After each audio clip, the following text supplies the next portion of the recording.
of Politics, the first ever daily show that Turning Point USA ever created, and I target young women with pop culture from a conservative perspective.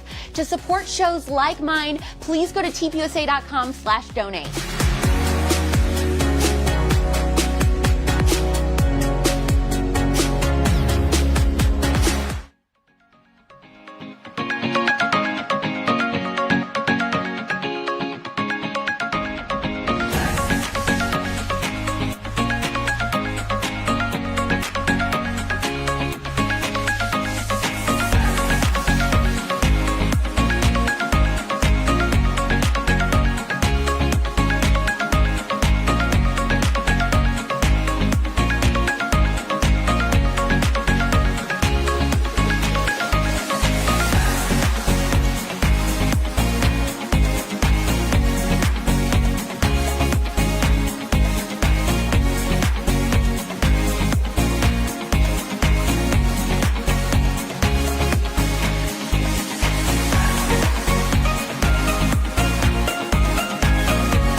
America is under attack by evil forces from within. The media, big tech, and powerful forces in government have declared total war on our most basic freedoms. As we begin a new year, much remains uncertain about the future of our country. But we have a choice. We have a choice between docile acceptance of the left's new order or a chance to resist their totalitarian lies and preserve America's founding principles. That's why TPUSA is gearing up for an aggressive assault to reach more young people than ever before, with an affirmative, unapologetic case for America's core identity, free markets, limited government, and individual freedom. Nearly 20,000 Americans have already joined us in supporting us in the battle of ideas, but we need you to be a part of this movement. We need you to stand with Turning Point USA as we fight the American culture war and stay on offense, reaching more young people than ever before with the case for American greatness. At Turning Point USA, our firm conviction is that our country can only survive if our young people, the future of this nation, come to love America as much as you do and I do. We cannot stop until young people love America again. We cannot stop until the Turning Point generation counts into the tens of millions. We are up to the challenge, and we are leading the nation in defending and advancing America's founding principles. So please, right now, give a year-end tax-deductible gift at tpusa.com/donate.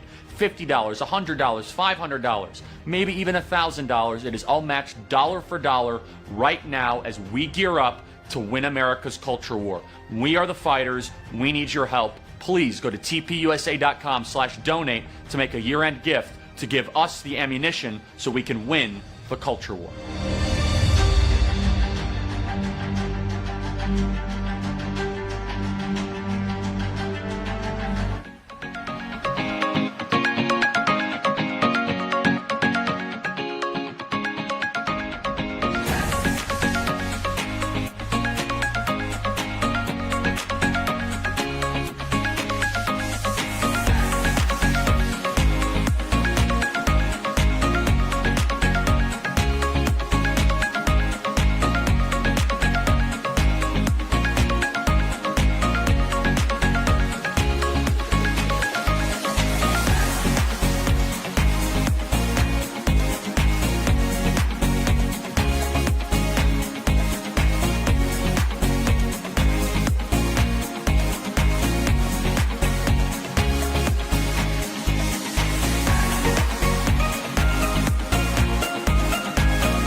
I'm Isabel Brown, one of our TPUSA contributors. Thanks to your ongoing support of TPUSA, we can start new productions, new chapters at schools all over the country, and make events like SAS 2020 possible. You can make a year-end tax-deductible donation at tpusa.com/donate.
Effort to sort of take people and make them into digital non-persons. Socialism is a nightmare. It's ruined much of the world.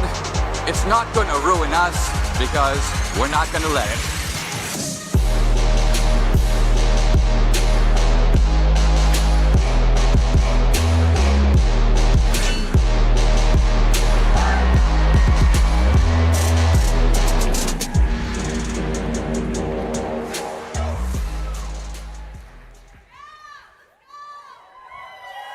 Hey guys, I'm really thrilled, and it's such a weird moment that we're living through in American politics. I feel a bit like the mosquito in the nudist colony. I'm not quite sure where to begin. But for people like me who are older than you, the surrealism of our moment is very evident. When I first set foot on the American campus, it was an experience of innocence. I remember looking at tennis courts stretching as far as the eye could see. I remember stepping into a classroom kind of wide-eyed and thinking of it as sort of a place where Socratic exchange and dialogue would take place. I looked around at America and I thought of American politics as kind of an honest argument between two sides that agreed on goals but disagreed on means. So in other words, if you were to say to people, this is flashing back to the Reagan era, say to people, hey, shouldn't America be prosperous? Yeah. Shouldn't America be strong? Yes. Shouldn't America be an example to the world? Yes. Shouldn't America have healthy, strong communities with law and order? Yes. So the argument was over things like, well, if there's a big pie, how should that be carved? How should we divide this prosperity? But as I say, there was a kind of common goal, or a sense that there was a common goal. And now I look at America, and it seems like we're in a completely different environment. The campus has become a place of sort of unbridled hostility, engines of indoctrination. We look at American politics, and it's almost unrecognizable to those of us from a generation ago. So it is your fate to live at this extraordinary, strange, frightening, also exhilarating moment. And I want to talk briefly about how do we think about it and what do we do about it. We've just been through a really bizarre election, an election in which the two sides didn't really compete against each other. If you really think about it, we were focused on the campaign, and they were focused on the election. And what I mean by that is, on our side, it was rallies, it was motivation, it was organize the troops, it's get out the vote, it's make our case. The Democrats, it almost appeared, were not interested in any of that. First of all, they pick the most preposterous candidate in modern history, a simply ridiculous individual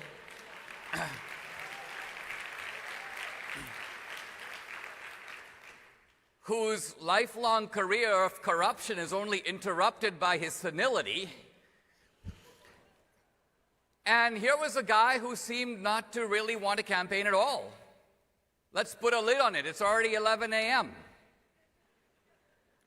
And when we look back on it, we were like, what kind of a campaign was that? But it's not that the other side wasn't busy, but what they were busy getting out the mail-in ballots. And they were busy organizing the counting. And they were busy making sure that the observers are going to be a safe distance away. And they had 400 lawyers ready to file lawsuits because they knew what was coming after the election. So all of this is a way of saying that you've got a bunch of people who thought, and you might even say knew, that they would get away with it. They would get away with it. Now, why did they think that? The reason that they thought that is, first, they have gotten away with it. They always seem to get away with it. We never seem to be able to hold them accountable. And this is not just in elections. Look at the Justice Department. It's very clear now that the deep state was not a simple matter of Comey and Clapper and Page and Brennan and Strzok all going off on independent expeditions. No, somebody instigated. That was Hillary. Somebody gave the order. That was Obama. And it's almost as if those guys did it because they were like, we dare you to show up at our house and put us in handcuffs. And we didn't do it. Now, in part, we didn't do it because Trump didn't control his own Justice Department for 3 years. But it's an open question whether he controls it now. What I'm trying to get at is a larger point here, which is that I think the other side has come to the view that we, and by we I mean the conservatives, the Republicans, the patriots, the Christians, we're the party of the nice guys, which is another way of saying that we're the party of the namby-pambies, which is another way of saying that we will not do to them what they do to us, and therefore they can and will keep doing it. Their view on the left appears to be, we'll go knock down their monuments because namby-pambies that they are, they wouldn't dream of knocking down our monuments. And we will use the deep state against them because they wouldn't dream of using the deep state against us even if they control the government. And we'll pack the court because they're such principled characters that they appoint judges who don't want to impose their values. They wouldn't dream of packing the court even if they could. And finally, we'll rig elections because A, not only would the other side not dream of doing that, but they're not even going to be able to catch us in the act. And even if they do, there's nothing they can do about it. So it seems to me that in a weird way, their aggression, their gangsterization relies on our acquiescence. It relies on us going, okay, we'll try to do better the next time. Okay, you pack the court, we will try to make sure we have principled jurists who love the Constitution and wouldn't dream of imposing their own right-wing views on you, even though your justices think of nothing else than imposing your left-wing views on us. So that, I think, is my sort of diagnosis, because it raises the question of what is the way forward? If they don't want to be friends with us, should we still want to be pleadingly friends with them? If they want to indoctrinate us, how do we respond? How do we respond? If our universities become engines of indoctrination, what do we do about that? Now, I think part of what I'm saying is we need a new kind of Republican Party that recognizes the situation.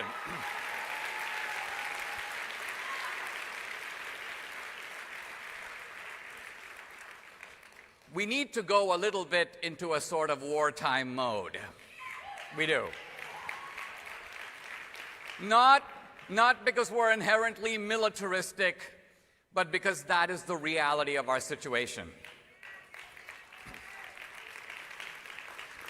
We're living through kind of a Lincoln moment, not so much of a Reagan moment.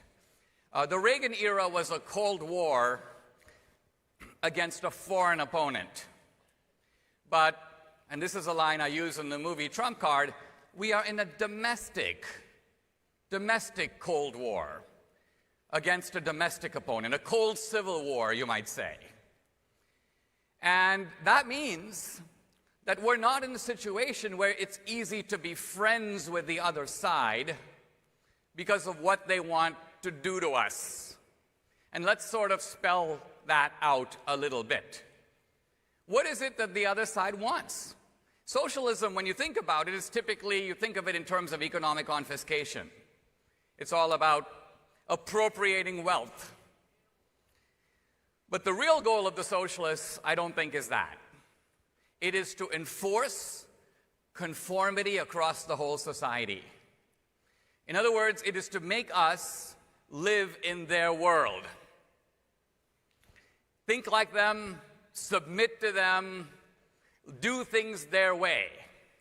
We have a scene in Trump Card, it's drawn from Orwell's 1984, where the protagonist, Winston, is being interrogated by Big Brother, the deep state, and the interrogators are trying to get him to admit that 2 + 2 is 5. And Winston goes, no way. He goes, you can imprison me, you can lock me up, you can separate me from my family, but I am not going to admit, I'm not going to say, I insist upon the freedom to insist that 2 + 2 is 4. And so what do? They lock him up. They turn out the lights, sensory deprivation, no food, no water. He's scared of rats, so they put rats on him. And eventually the poor guy breaks down. And he goes, okay, I admit it. 2 + 2 is 5. Can I go now? And the answer is no, Winston, you can't. Why? Because in your mind, you still think it's 4. You're only saying it's 5 because you know that's what we want to hear. So in other words, we, the state, demand not merely outward conformity, we demand inner submission. So it seems to me that what the left is after is to send our kids to schools where they will be subject to their indoctrination, and to get us as parents to subsidize universities where they get to turn the kids against the values of their parents. And they want us to live in a larger culture in which all the institutions that stand between the individual and the state, civic institutions, churches, are bullied or beaten into submission. That is the point of digital censorship. That is the point of social intimidation. That is the point of Antifa and BLM. If you think about it, they're all sort of doing the same thing. They're enforcing conformity. So how are these forces, in the long term, in the fullest sense of it, how do we fight this? How do we resist it? The simple truth of it is, it seems to me, that long term we have really only one option, which is, as long as this is their agenda, our goal must be to exit their culture completely. Now,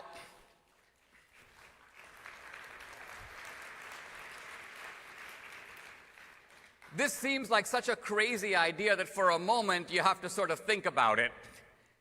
I really appreciate the very tepid applause for the simple reason that we have to think about what I'm saying. What I'm saying is that a lot of our rhetoric, even now, even at this conference, is totally obsolete. We'll say things like, let's stand up and do a pledge to the American flag. Let's sing the national anthem. Well, if you really think about it, do we actually have a national anthem anymore? Is it really a national anthem when a whole bunch of people on the other side don't like it, don't want to sing it? We can't exactly make them. We suddenly realize with some dismay that the American flag is our flag, but it's really not their flag. They don't want it. So what this means is that a lot of the rhetoric of One America faces the grim reality that what we consider to be America, in fact, the very American exceptionalism that I kind of came to America to enjoy and experience, that is the political target of the left. It's not just that they're trying to destroy America, they're just trying to destroy American exceptionalism. If we lived in their America, a lot of the things that we think are strange, rigged elections, well, elections are rigged all over the world. For most people around the world, for my family in India, for example, they go, rigged elections, yeah, that's kind of the way it is. Political corruption, that's kind of the way it is. If you speak out against the government, a bunch of goons shows up at your house and beats you to a pulp. That's kind of the way it is. In other words, for most of the world, that's normalcy. But in America, it's not the way it's been. But it is the way the left is trying to make it.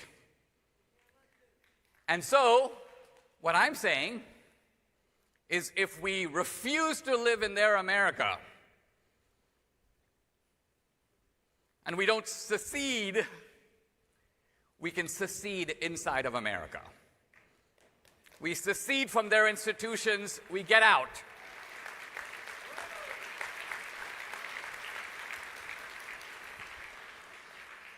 And I say this because what it means, long term, is we have to create our own schools. And we have to create our own universities.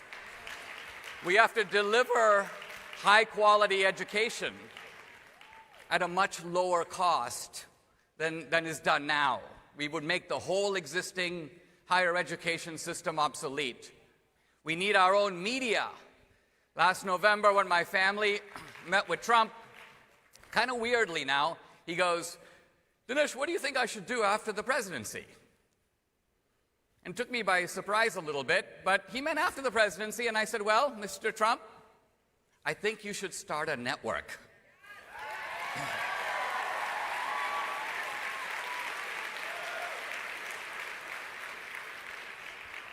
Not a cable channel, not talk radio on TV, a lifestyle network, more like CBS. You have the money, you have the influence, most important, you already have the audience. So you would have half the country. Let everybody else fight over the other half. It's an economic opportunity. Do it. Do it. I think at that point, it's sort of, he was digesting it. He's like, all right, were you saying you want me to get out of real estate? And I didn't say it, but I was kind of saying, you know, yeah, absolutely. Now, we need to make our own movies. We need to have our own comedians.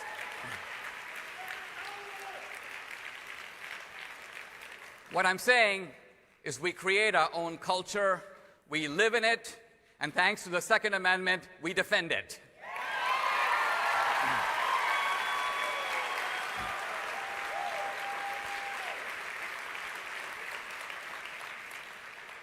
Now, none of this is to suggest that because we live in a politicized moment, that somehow the great idealistic mission of education, education in the true sense, in the true Socratic sense, this is not something that you should give up on. This is not something that you should forget about. I think back to Socrates on the streets of Athens, and it's such a sort of iconic picture. You've got this rather absurd, toga-clad, bald guy who seems to have no job.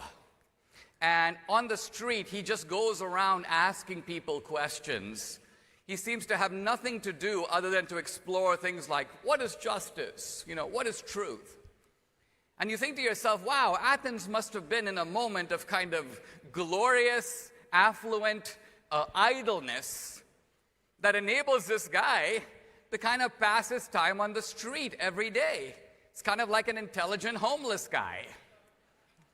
But then you realize that this was not in fact the case. At the very time Socrates is doing this, Athens is in the middle of a terrible fratricidal war against Sparta that would last 25 years and destroy Athens, which would never rise again and live only as an ideal for future generations to emulate. So this kind of Socratic discourse is taking place under conditions that are of the most extreme and dire sort. And yet, Socrates knows that some things are eternal, some things live on, some things can never be killed off no matter how crazy the political environment. For me, a lot of the falling in love with America was falling in love with education in the true sense and the university as the true sense. It's a real pity that our universities have become what they are. It's such an embarrassment and such a crime that your elders have sort of performed upon you, not to expose you in a way to what true learning is all about. But the real beauty is that this true learning is available in books. It's still there, and it's actually there for the taking. And in today's environment of technology, it's accessible to you. So I guess what I'm saying is to not lose sight of the permanent things, even as we fight in the here and now, not just for this election, which we should, but in the bigger sense. How do we remake this Republican Party? You know, years ago, my mom said to me, she goes, Dinesh, I don't understand American politics. Explain it to me in like one sentence. I'm like, okay, Mom, I'll do my best. We have two parties in America.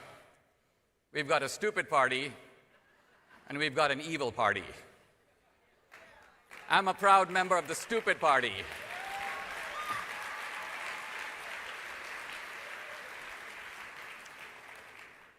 I guess if I were telling her today, I would say there are some people in this country who are stupid and evil. Those people are called never-Trumpers.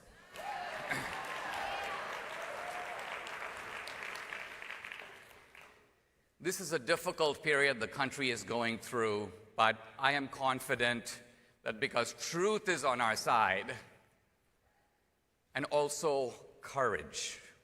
When I was younger, I admired people like Solzhenitsyn, Hayek, William F. Buckley, George Will, and I still do. But they don't represent today my highest form of excellence, because the highest form of excellence is not wisdom, it's courage. Courage is the most important virtue because it's actually the basis for all the other virtues. You need courage to be prudent. You need courage to be wise and to speak wisely. Today I ask myself not just whose book would I rather read, but who would I like to be if I had to be in a foxhole? Would I want to be in a foxhole with George Will? No. But if we can summon up wisdom and courage, then allied with deep spiritual faith, we become invincible.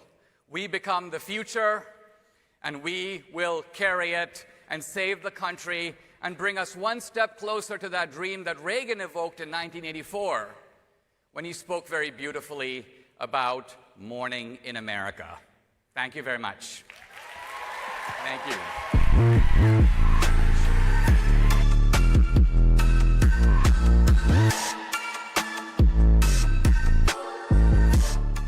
People from all over the world, like you, like my mother, like our ancestors, come from all over the world to be here, to be free. Not for the cancel culture, not to put it down, but to live in a nation that'll give them the freedom. There is nothing greater than that.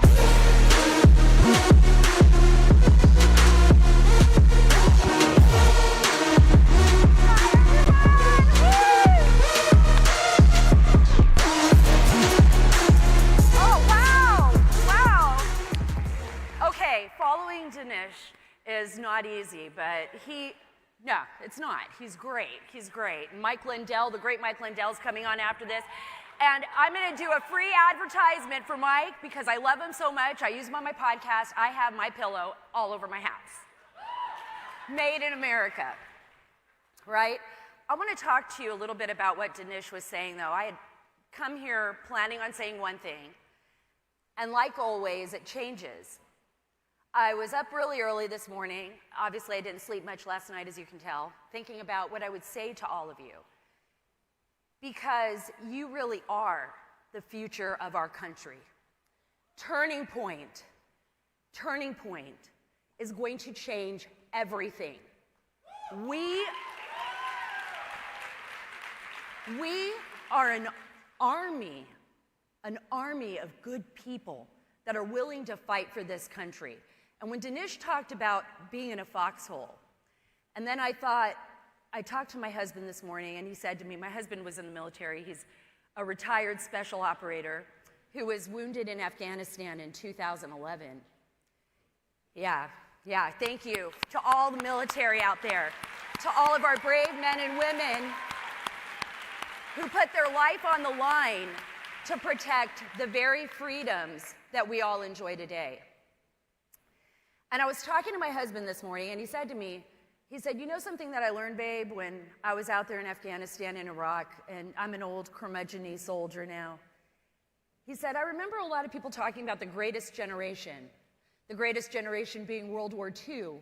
My father passed away when I was very young. My older father was actually a Marine who fought in World War II in the Pacific. Yeah. He was 16 and a half years old, my father, and he lied about his age because he didn't want to be on the farm anymore. He was from Alabama. He wanted to go fight in the war. Yeah, Birmingham. Coleman, are you Alabama? Woo! All right. And went off to war at 16 and a half. That's young, right? You're all young. When I was in Afghanistan, I worked as a journalist. I covered the war in Afghanistan and Iraq. I spent a lot of my career covering the battlefield and the young soldiers. And I'm going to get back to what my husband said to me. And he said, you know, everybody says that the greatest generation was World War II. They're all great. When I was on the battlefield, young men and women your age were in Afghanistan fighting an enemy that we didn't even have a country, really. We were in Afghanistan fighting them. We're still doing that today. And a lot of them gave their lives. I remember being on the battlefield with my friend Mary, and we were flying with the parajumpers. And it was great. We were flying over Kandahar. I'm in a Black Hawk. It's amazing. I thought nobody can ever understand the experience that I have seeing this country, being with our soldiers, talking to the Afghan people. I can never bring that home. And I thought, what an incredible experience. And then we got a call. And the call was, we've got men under fire. You guys need to get out there. You need to rescue them. You need to pull them out right now. And everything got serious. I mean, it was intense. It was terrifying. And the reality was that by the time we got there, a young 18-year-old soldier would never be going home again.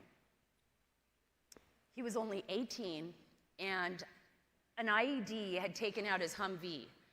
And when the soldiers got off the helo to get him, he was in pieces. And they brought his body bag into that helicopter, and I sat there with his body, and the reality hit me that we are all fighting. They were willing to go overseas and fight to save our nation and to save our freedom and our essential liberties and the protection of this Constitution. And the last thing that 18-year-old child, to me now, but man in my eyes, saw was a foreign land, far away from home, and his family would never see him again. That sacrifice is huge. It is not to be taken lightly.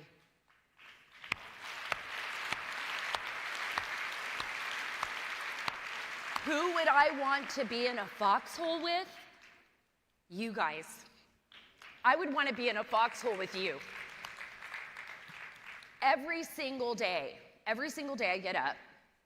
Life is normal, but not normal like what you're all probably used to. My husband was blinded in 2011 in Afghanistan, so it's a little different for me. You know, here's a guy that is like 6 foot, tall. Everybody relied on him for everything. Marty, what should we do about this? How do we wrap our gear? How do we do this? How do we do that? And all of a sudden, he came back home in 2011, he couldn't see anything. Couldn't see a thing. Couldn't see his kids' faces anymore. He couldn't see me anymore. He couldn't see where the door was. He'd run into walls. He had to learn to live again. You ask yourself, why did he do that? Why would people be willing to go that far, to take those steps? I said, would you do it again? Would you go back? Would you go back? Would you do it again? And he said, absolutely, I would. 100%. I would do anything for my country. Anything for my country. What he doesn't understand right now is what happened during these last years. That's what he doesn't understand. That's what his, friends of his don't understand, the people that are serving. Like, how are we giving away our freedoms? How is it that people disrespect the flag? That they don't even care about the flag that actually laid on the coffins of our friends, right? Our young men and women who gave everything. Not just during the Revolutionary War, not just going to Arlington and seeing all the, that's important, but just recently, just the last 19 years of the never-ending war of Afghanistan and Iraq, all of those lives that have been affected, how did that not change? I think for me, being here today and talking to you was something that I felt was so important that I wanted to deliver that message. I wanted you to understand, as young people, that you are on the front lines of a battle that is not ending. It's continuing. You're on the front lines of something new. We're at a crossroads, guys. We're at a crossroads that is unexplainable, something in our nation that I think vehemently can go one way or another, depending on how we choose to move forward. And it's going to be up to us, to each of us, to do that. For Turning Point, I think there is no place better to invest our money and our time and our efforts than to give to the young people so that we can grow, so that we can go to battle in Washington, not just on the front lines of Afghanistan, but there in Washington, D.C., where they are trying right now on the left, and I don't want to say liberal, but I want to say on the left, to take away your rights, to take away everything that you believed our nation was and could be. Those issues, and I was thinking about what Dinesh was saying, was the reason why I covered the Russia hoax. It was the reason why I spent 4 years of my career after coming back from Afghanistan to actually fight in Washington against what I believed was the weaponization of our FBI and the weaponization of the Department of Justice, the State Department, and our intelligence services, right? James Comey, boo, yeah. John Brennan, who I knew well and interviewed many times, Andy McCabe. These were people that actually took our Constitution, James Clapper, and they trampled on it. They trampled our Constitution, they trampled our ability to have justice in this country. We exposed it over and over again, and then I ask you, right now, going back, these are all the things that our men and women have fought for, and then William Barr and the Justice Department have done nothing about it, right? Where are they? Where are we? Have we even asked them to hold them accountable? You know, Dinesh said something that's very important. He said, don't acquiesce. Don't acquiesce. Continue to fight. Continue to push forward. Don't be afraid to speak up. For a lot of us, we're scared. We don't want to go out. We don't want our neighbors to call us out, "Oh, you Trump supporter, you're wearing a MAGA hat. Why are you doing this? You know, don't you know who he is?" It's not about Trump. Just like Dinesh was saying, this is about something far greater. It's about our country. It's about retaining our nation, and we can't do it without the young people, which is why you are the most important generation right now for us, which is the reason why donors have come here to give to Turning Point, and they should give a lot. Because if it's not you, the left has their own organizations. Turning Point, look how far you've come since you were established. I mean, look at how big you have grown. This is just the beginning of something so remarkable, only if you're willing to go on the front line and not acquiesce. Only if you are willing to fight every single day like those soldiers were willing to fight overseas. This is a different battlefield, but it is a battlefield nonetheless. It's not the same, but it can be just as brutal in some ways, and it could be brutal for all of you. But it's a lot worse if you don't do it, if you don't get out there and fight. I wanted to open up because I really want to hear what you all have to say. I really want to be able to talk to you a little bit about the work that we're doing. And for a lot of you, you may be out there, you may be like me. I feel like I can't ask a question. Do you guys feel like with COVID, with what's happened in our country, that every time you try to ask a question, they just try to ignore you or call you a conspiracy theorist? Like, well, hey, you know what? I was just talking to Dinesh about that backstage. Like, what would you do? And let me ask you in the front row here. What do you feel like every time you try to ask a question about what's happening over the last year? They tell you to sit down and shut up.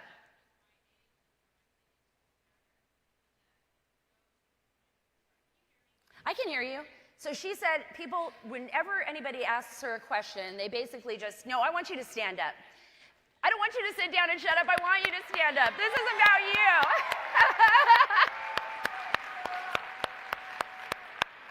What do they tell you?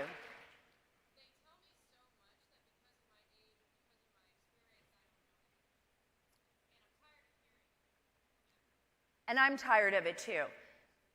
Which is, go ahead, say it again. Okay. Can you guys get that mic working?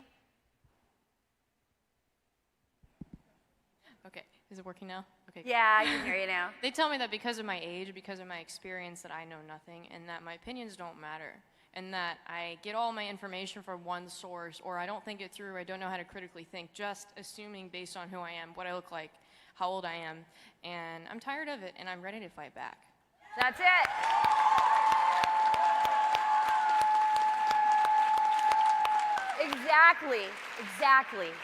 Exactly. You're not too young. You are the future. And you know what? The reason I brought up the story of my dad being 16 and a half, the reason I brought up the 18-year-old soldier that died in Afghanistan is because you're not babies. You are a part of this change. You are a part of this country. You are a part of the fabric. You should not be ignored. You should be listened to. Your ideas matter. You matter. You matter. You are important. You are everything about our future. That is why you see so many adults, people who have built corporations, people who are donors, coming here and giving to Turning Point because they believe in you. You know what? Maybe there's people out there that don't. Who cares what they think? Right? I don't care. Look, I don't care. You're never gonna be perfect. You're never gonna be able to do everything perfectly. Who cares? All you have to do is try. All you have to do is try. Just to make a little bit of difference in the world. You would be amazed at how much of a difference you can make. And you probably made a huge difference right now just saying that. I want to hear from someone else. Does anybody have any concerns regarding COVID? And I'm going to tell you why I'm talking about this, because I was a print journalist for decades, and I felt like that my job was to ask questions, always ask questions. And I feel like I'm not allowed to ask any questions. Yeah, please. Hello. Hi. Hi. Hi. My name's Cassidy Eiler. I live in San Diego, California. Woo! I work for, I don't want to call my company out. I love my company, okay? But I work for Trader Joe's. And Oh, my son does too. it is Good the for best you. company, and they've taken very good care of us. But something I struggle with is just in having these beliefs and wearing the masks and having to enforce these rules on our customers. In California, I have to direct them where to stand, tell them to wear a mask, tell them you can't walk over here, you can't walk this direction. And Tucker Carlson really rang with me last night because he said you need to do something that is with your values, and I'm violating my values every day. So what would your advice be for that? That's a tough question because I agree with you. I know how you feel. It's like, right? Do you guys feel that way? I do. I feel like every time I'm in a grocery store, I'm looking for lines on the floor, and I'm like, okay, am I supposed to go down this aisle now? And I feel like someone's going to come on me and direct me where I should go, who I should talk to, how I'm wearing my mask. I'll tell you a story. It's based on fear. There is a fear that has taken over our culture that is absolutely unbelievable. Something that is so incredible. I thought I would never see that here. That's something you read about in books, right? You hear about it, virtue signaling, people telling us we can't wear if we don't wear our mask, we're like threatening our society, threatening our neighbors. And then we have a vaccine. We have a vaccine for it. But one of the things that I live by, and I try to do, and I hope this helps you, is, I do what's best for me and my family. I follow the rules. I know you have to work at Trader Joe's. You can ask questions, but I want you to ask the questions once the vaccine comes into play. Like, how long are they going to continue to do this? How long are we going to be fighting this? How long are they going to try to do lockdowns? What's going on in California? I mean, is it really necessary to shut down an entire state? Is it really necessary to shut down people's businesses when 50% of New York restaurants are at the threat of closing down permanently?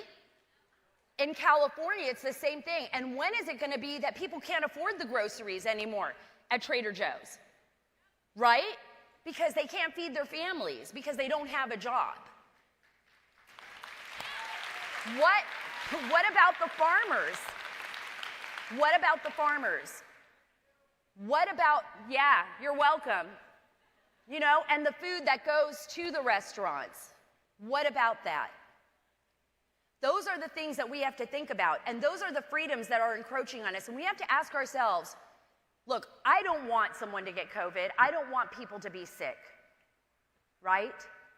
I don't want that issue. You don't want that. You don't want to see your family sick. My brother actually has COVID right now, and his wife and his daughter, and they're making it through just fine.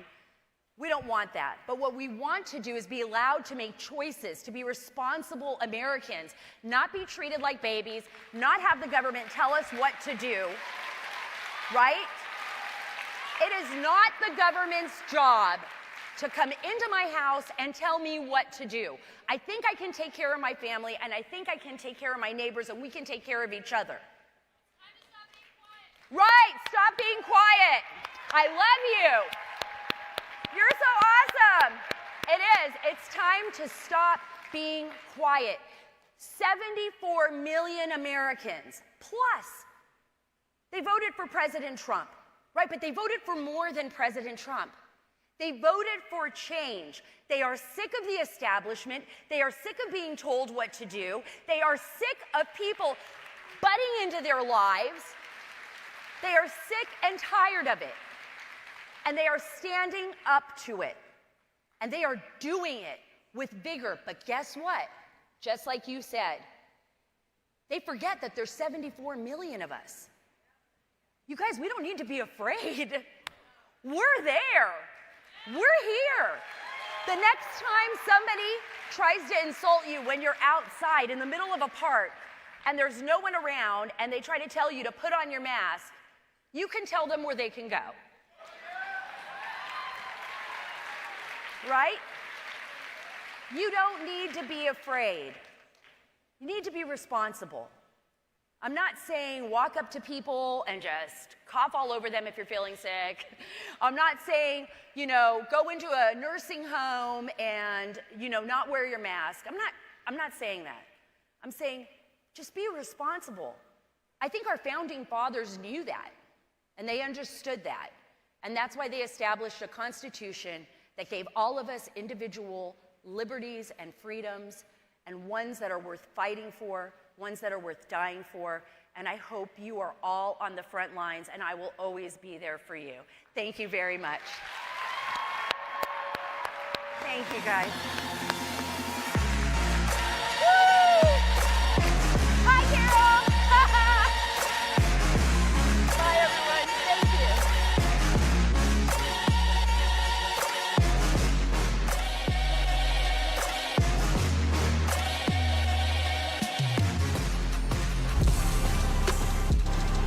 Ladies and gentlemen, please welcome to the stage Mike Lindell.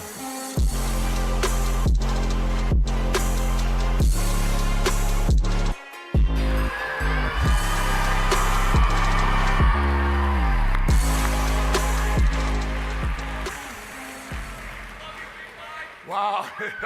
Hello, everyone. How about last night where the mayor here stopped a lot of you from getting in? Well, I'll tell you though, I had the honor and privilege I went outside and met a lot of you out there for about an hour, and one of you said to me, they said, Mike, thanks for coming out and taking pictures and stuff, and and having and doing this. I said I would absolutely. I love doing it. I said the only one that used to want my pictures was when I'd go to jail. But what I seen out there was a couple years ago when I met Charlie Kirk, and he had me come out and tell me what Turning Point USA was all about, and he told me, I go, wow, if this is true, would be amazing. And last night was one of the first time I got to actually meet what manifested from this, and some of the greatest future leaders in our company, or in our country. It's huge. You guys were absolutely awesome, but I want to bring you back to what got me up here and how I got involved with everything I'm involved in now. I go back to where the 1970s, when I was growing up, my parents divorced when I was 7. So I was put into a new school, and I felt like I didn't fit in, and I would either show off, like, hey, watch me jump out this bus window, or I wouldn't talk to people, I had this like fear of rejection, and I used, like a class clown to show off and to try and fit in.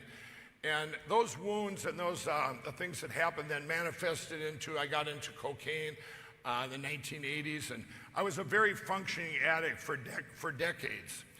And I'll fast forward, but I was always an entrepreneur. I did all these things that the American dream is. I had some businesses. My sister flooded a apartment building with a waterbed, and she was on the 3rd floor, so I became a carpet cleaner, and different things that I would do, and different businesses. I had a bar for 13 years. It was probably not a good place for someone that was addicted to drugs and alcohol. But about the year 2004, I had told, things that happened to me in my life. I would say, I'd look back now and I go, wow, those had to happen to be where I'm at now. But at the time, it was devastating.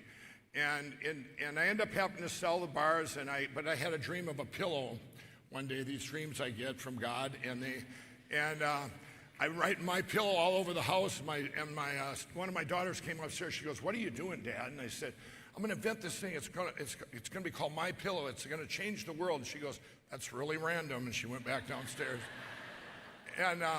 But I had these two parallel tracks of addiction, and then I ended up losing a 20-year marriage. I had people taking the company from me. I was turned down everywhere.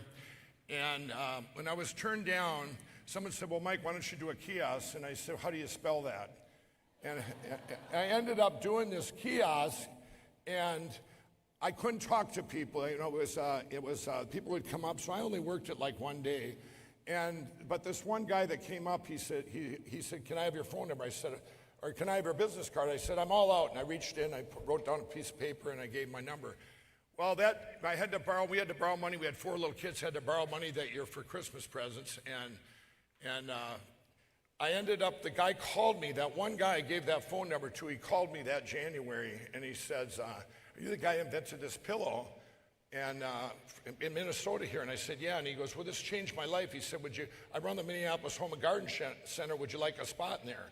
So I said, "Sure." Well, I went in there and I put a desk up, or I put a table out so that I could talk to people, and it would be, you know, if I stepped out, I couldn't talk, but if I could talk here, because I had an agenda, you know, where they'd come up and I'd tell them about the pillow.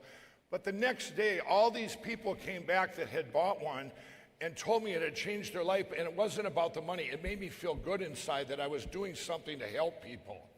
And that made me feel so good that I had, you know, and so I want to get a hold on to that piece, but then things started collapsing. I got into crack cocaine about 5 years before that, and so I had 2 different, you know, I would keep them separate. One of the things that God got me through of all the years of drugs was my integrity. I would always keep my word, which was very rare for a crack cocaine addict. Well, anyway, in 2008, because I'm going to fast forward to get through the story part, but in 2008, I was downtown Minneapolis, incidentally, right where all the stuff's burnt away now, for the horrible decisions that came out of Minnesota with our governor and mayor. But I was down there, and I was staying down there. I've been down there for about 14 days, and I came out of the room, and all 3 of my drug dealers, these biggest drug dealers in the cities, were there. And they're going, "We're cutting you off. You've been up for days." And I said, "What is this, an intervention?" They go, "Call it whatever you want, Mike."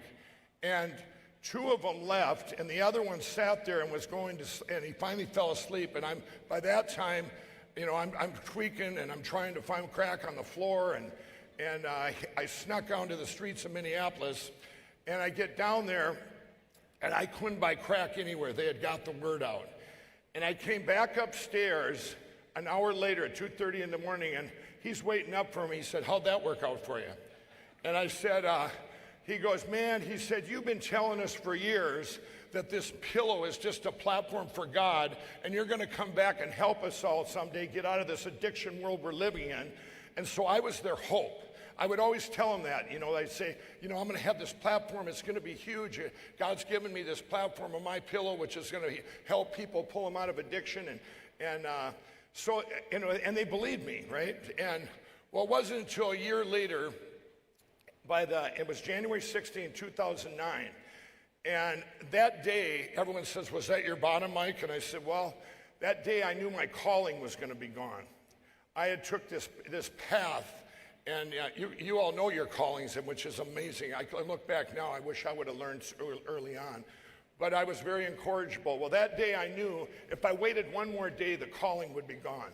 And I said a little prayer to God. I said, "God, I want to wake up in the morning and never have the desire again for any of this. And then I'll do this platform thing, you know, that I've been, you know, this calling." And so it was like making a deal with God. Well, but I knew if I waited one more day, I had two pathways in my life. It was like, I compared it to, I used to work at a drive-in movie theater. Y'all probably don't know what that is. But I worked at this drive-in movie theater, and we'd have at intermission, you'd have two reels. So there would be another movie and another, you know, maybe 2 movies to choose from.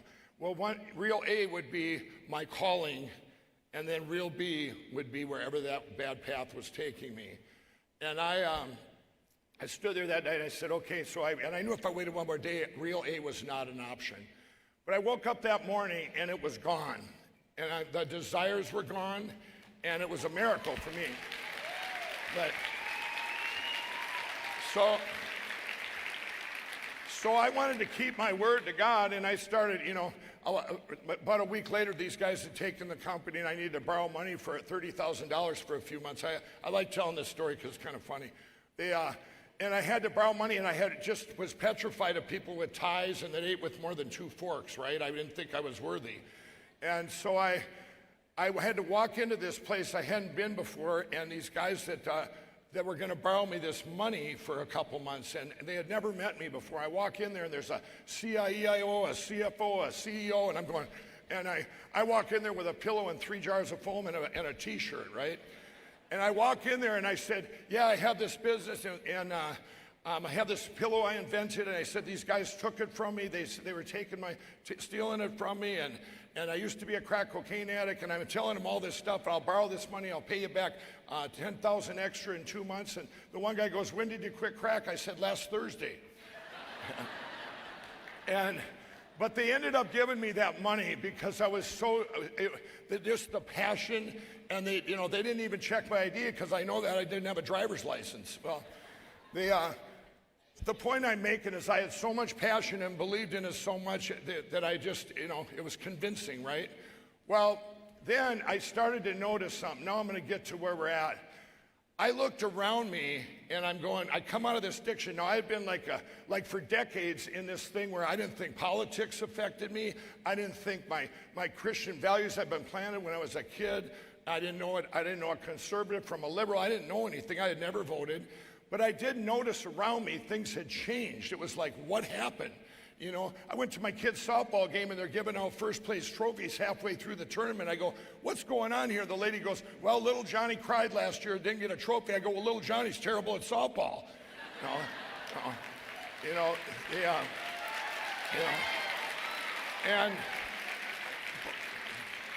But I saw all these things that I'm going, what, God had been taken out of our schools, my kids, I'm going, what are they teaching you? And all these things, they had a president giving money to an evil empire, and I'm starting to notice these things. I'm going, what is going on here? Where, different freedoms, this political correctness was running rampant. By the way, that's one of the greatest things Donald Trump did, was smash that right away. We couldn't, but they started attacking me with that. I'm going, what are you talking about? You're trying to shame me, but I had seen, now I look back, and I'm going, wow, what did I miss? Because I was just blinded by it. And anyway, by the spring of 2015, I'll backtrack a little bit. So in 2011, I said, if no one's going to take my pillow, I'm going to bring it to the world and right to the world with an infomercial. And I had this dream. And this is the American dream here. I'll tell you, I told my friends and family, let's all pool our money. No box stores would take us. Nobody would take my pillow. We were doing shows throughout the country for years, like home shows and stuff. Well, I said, you guys, I had this dream. It's going to be the biggest infomercial in the world. And my friends, family, they all believed me. We pooled our money, and we went to film it, and all the naysayers are going, you can't do this. And the infomercials don't work. You need to have an actor. I said, I just want to do it like I did at the shows with a friend of mine and make it real. And they said, it's not going to work. And I said, well, I'm doing it anyway. And we went to film it, and there was a real audience. Now, I had always had this fear of rejection, so talking in front of people, I would have said would be the last thing I'd ever do in my life, because you can't get rejected if you don't talk, right? Well, we went to film this, and the night before, they brought in a real producer, the night before from California, and I'm doing my reads, and he texted the other guy, said, this is the worst guy I've ever seen. He'll never make it on TV. And the next day, he's right, I see the audience, I'm going, and there's for the first line took an hour to film, and I said, can you just take away the teleprompter and bring out a table that I can just put it in front of me, and like I did at the shows, and we did it just naturally like that, so I could be myself. And that aired October 7th at 2011 at 3 in the morning. I was living in my sister's basement with nothing. That's all I had was just a couple hundred pillows and a dream. I had 10 employees, and when that aired, 40 days later, I had 500 employees. Just, and that could only happen in the United States. It's the American dream on steroids, And I want to say, then I'm going to get up to where I'm so involved now out there for backing of the greatest president in history. And in the spring of 2015, I had a dream that I would be in a room with Donald Trump. And I'm going, and I get these God dreams, and it's, God's guided me to where my calling, I just keep getting, I'm not going there, I'm not going there, you know. It's scary as he keeps putting your calling up there, but I've lived with no fear. I've just put I've only put the fear of the Lord, and that's it. Well, but I had this dream, and I'm going, what would I have to do with Donald Trump? And a month later, he came down that escalator. And when he came down there, I'm going, wow, there's no way I'm ever going to see someone that's running for president, some ex-crack addict from Minnesota. And here, divine appointments started happening. And you all in your own lives, you need to look for these where God's leading you for your calling. And things started happening. I went over to Israel, and I'd never been there before. And amazing place. You all got to go there, proving Jesus Christ's existence. But I started as soon as I started paying attention now to this election that was going to be coming up in 16, and I started just diving in and saying, to politics and what's a conservative, what's a liberal, and I started looking here. I'm going, how come everything I had in my beliefs were right here in this conservative section? And I'm going through the internet, and I'm going checking out this stuff. I'm going, okay, and I'm going, why would anybody want some of these things that were over here? It didn't make sense to me at all. And then I started looking back and seeing what decisions were made way back when that manifested to where we had gotten today, away from our values of this country, one nation under God. And that's where you see me say where I said God had taken a nation and turned its back on God. We had taken God out of the schools when I said that from the Rose Garden. Every part of that, I'm starting to look, I'm going, these decisions were made decades ago, and they just kept stealing from us a little bit every day.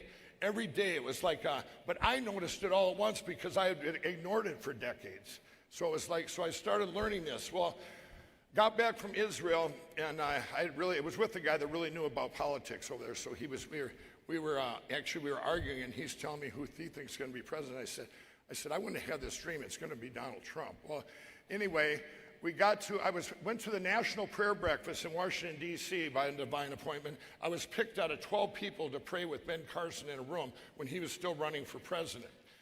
And in that room, a guy prophesied and said, a couple of you in this room are going to become great friends and help change the course we're on.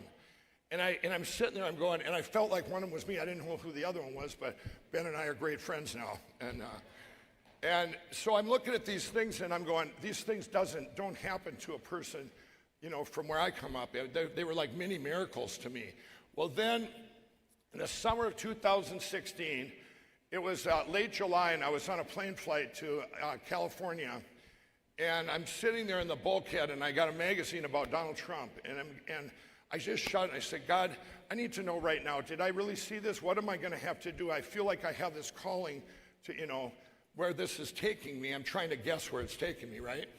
Well, I said, I need to know, now, and please. And I shut the magazine, my phone dings, and it says, Mike, this is Donald Trump. Will you meet me in Trump Tower in New York City? And I'm going, God, and it was, and that my surprise, the flight attendants are going, are you okay? I go, yes, it's a miracle, and, but for me, it was God answered my time in real time. It wasn't about this meeting. I was answered by God in that moment, and it was a miracle. And so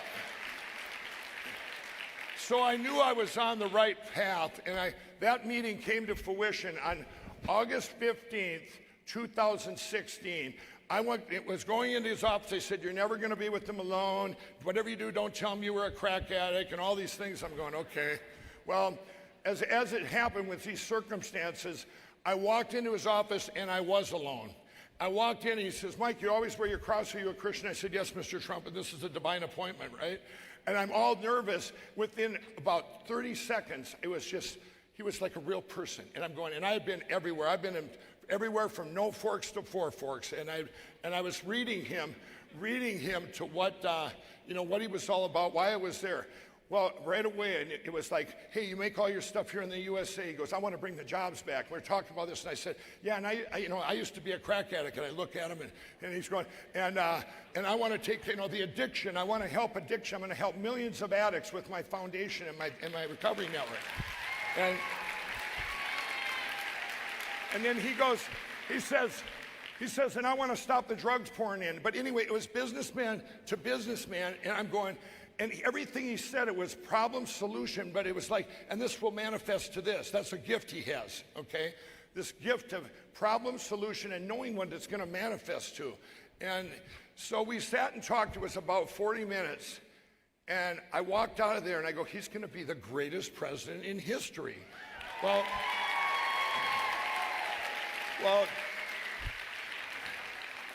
I look back now, of course, God set up that meeting, but I'll tell you, I got out of there and I went to his employees, because anything I go 100% all in, I do my due diligence.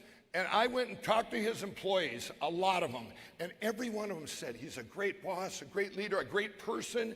They said he's done something for me personally. I just couldn't believe it. It was going, wow, everything I just seen, validated, right? So I couldn't wait to get back to Minnesota and tell the press, tell the media, I just met with President-elect Donald Trump.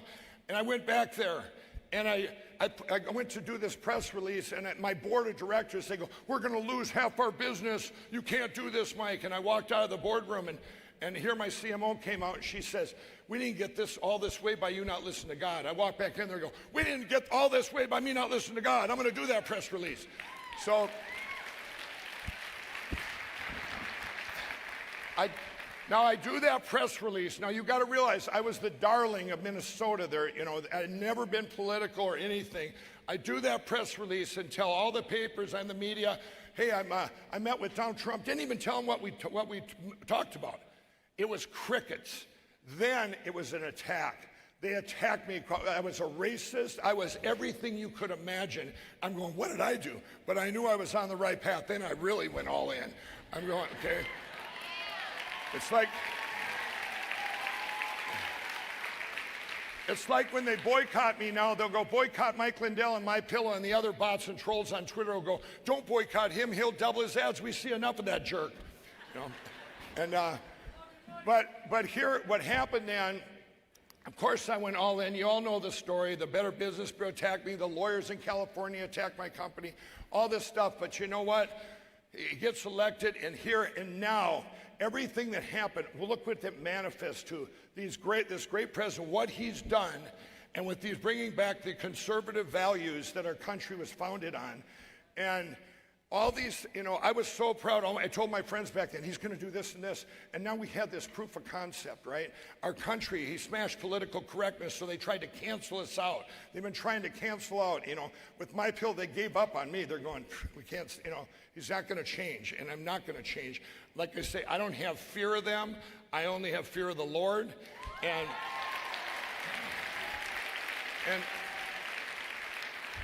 And I want to tell y'all right now that where our country was headed, and when I came out of addiction, and the seeds that are planted way back when, this is why this is so important. Anybody that wants to give your money to help this country, Turning Point USA, if they're donors, I'll do a commercial right now for that. There's no better place, because I've seen what it manifests to, you guys, and what I noticed then too, I'd speak, and I went to my college in Minnesota for 1 quarter back in 1979, but they'd have me back there to speak, right? And I'd go there and speak, and they'd say, Mike, whatever you do, don't talk about God. The professors would say that. So I'm about a minute into it, and I'd start telling them, and Jesus, and I would get done speaking, and they'd stay there for 2 hours, the media and everything, and I'd get done speaking, and they go, Mike, now remember, I told you not to talk about God. And then they'd have me back again. Well, then, they'd have me back in. Now remember, I told you. I don't know who upstairs is controlling that narrative, but it was just a suppression. But I do it every time. Well, obviously they don't have me back now, because now it's gotten political. So they go, they're going to say, whatever you do, don't talk about Donald Trump. Well, they know that ship would sailed a long time ago, right? Well, so I haven't been invited back, but you can see, I want to tell you, you can see decisions. Now I see how politics affects everything we do, okay? I'll just give you addiction. My platform of addiction, do you know that there's 30-some states that have laws on the books that in order to counsel an addict, you have to go to college 4 years, swim the English Channel, climb 6 trees, do 58 push-ups, and all this stuff, and I'm going, you know, that's crazy. And someone that's wounded, an addict or whatever that has problems inside, they need to hear it from someone that's made it through. And, some people, addicts have forgotten more about addiction than those guys will ever know. And it's who put these regulations in place, right? Well, now we've all seen, or I've seen, like I say, what politics, how it affects everything. And I knew now how we got to where we were when I came out of addiction. This has been going on for decades. They've been taking a little piece of our freedoms every single day for decades and decades. And so where I stand now, you all know I've just went all in. I believe in our president. I believe in our country. I believe in, how politics affect everything. They go back to our kids in schools where they start there with our kids and change our culture. Then you get to colleges and they're this narrative in colleges that, you guys are, and when Charlie told me that, to bring your great leaders and get appointed in the colleges, I'm going, what a great idea. You guys are the new foundation of the future for our country. And now I can say, because I met you all outside last night, I can say I did my due diligence, right? Well, I'm going to tell you, now I'm going to bring it up to present day here with the President Trump. I have went all in because I did my due diligence. We know what he's about. He's representing all of us. And I'm going to tell you right now, here's the miracle we're living in right now. On election night, we have a miracle that happened. At 11:15, the machines that were set, these Dominion machines, they all broke. The algorithms broke at 11:15 because Donald Trump was going to win anyway, in spite of the cheat, because they didn't expect that he would get upwards of 80 million votes by America. So they underestimated. They underestimated the cheat, just like they did in 2016. There's a lot of stuff in 16 that they didn't do because they didn't think they had to. So this time, they go, well, we'll do this. There's many ways they cheated, but the big thing was the machines. So at 11:15, had that not happened, we would have all, they'd have ran it out. Donald Trump would have lost. We'd all went, oh, it was mail-in voting. Better luck next time. No. God let this happen at 11:15, where then they had to really, it's like cheating in a poker game and you get caught. What are you going to do? Now they had to pull out their big cheat, and these algorithms that went straight up, okay? They had to backfill Wisconsin and Michigan and all these places. When they did that, now you guys all know, I look at deviations every day of my life. If a radio station does $2,000 in Dubuque, Iowa, and it's only supposed to do 200, I find out that's a deviation. How did it happen? Something had to make that happen, okay? So it wasn't just all these deviations, because they could argue them. Well, all of them, and all the states that were left shut down at the exact same time. That's another deviation. It's impossible, okay? So I look at all these mathematics impossibilities, but I didn't stop there. As I stand before you, I can say 100% that all this happened, because I've talked to Sidney Powell. I talked to General Flynn every day. I talked to Lynn Wood. All these investigations going on. I've gotten involved because everything's on the line here. And I have done all, I know what's out there. And here I can tell you what's going to happen is Donald Trump will be your president for the next 4 years. 100% he will be your president. And I could,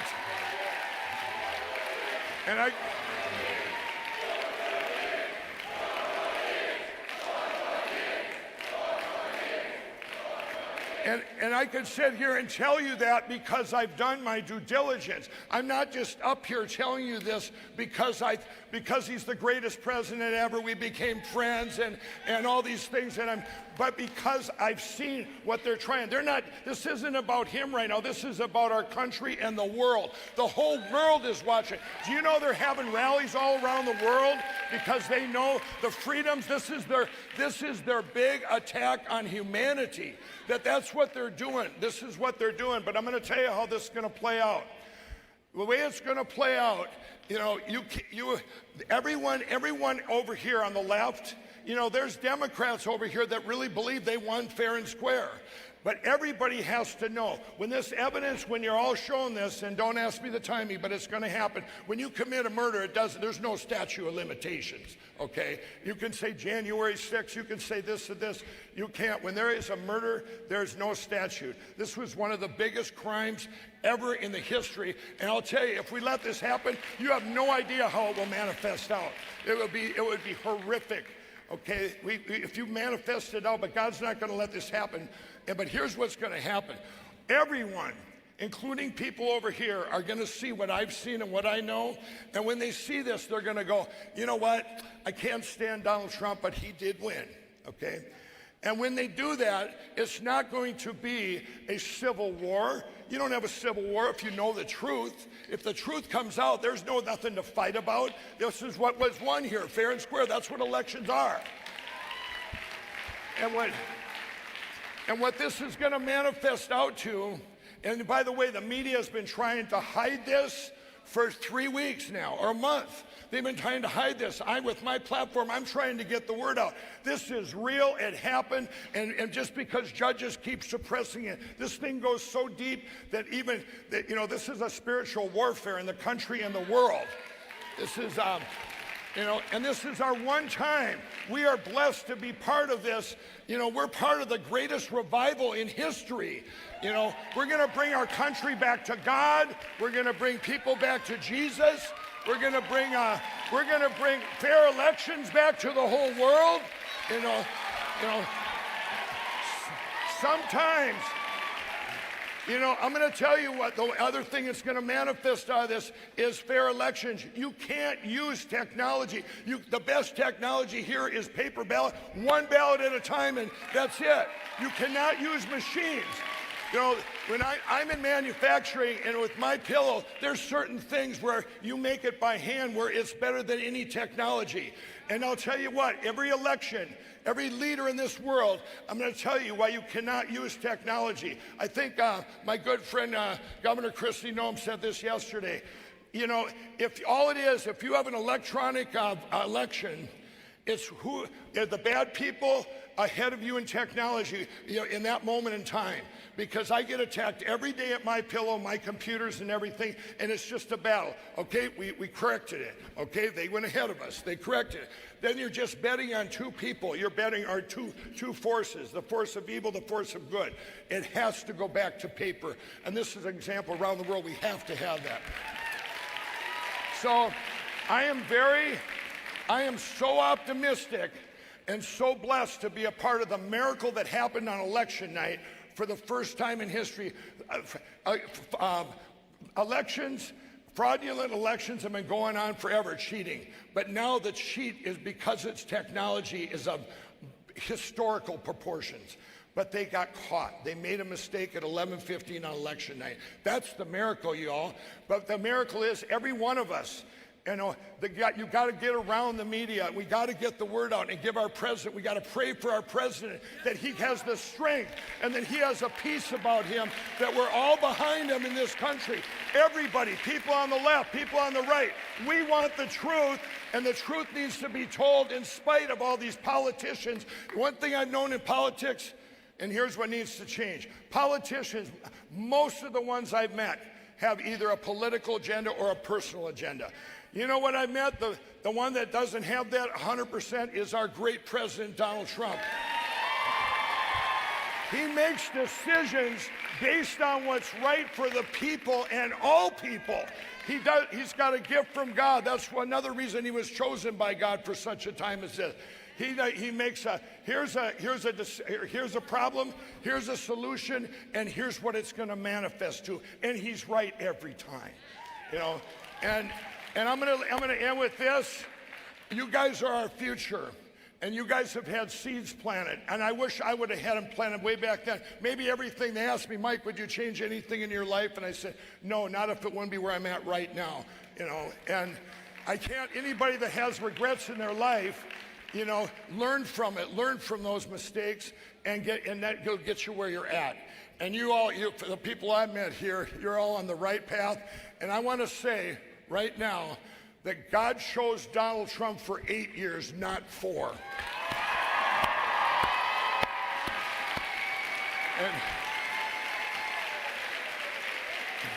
And I see my time is up. I don't know if I have time for a couple of questions or not. God bless you.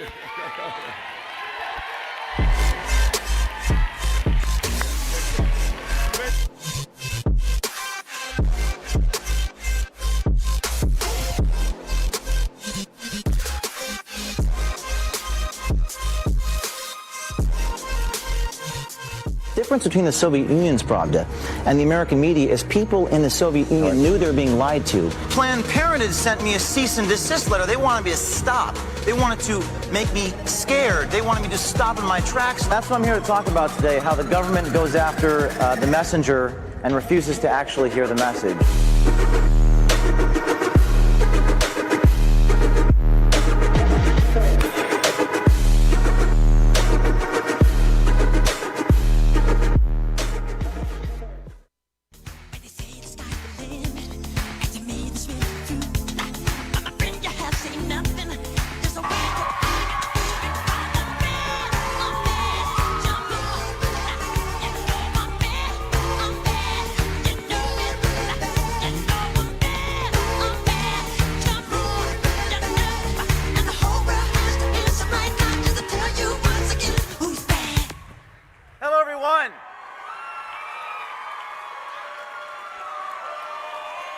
Welcome to Turning Point, Project Veritas edition.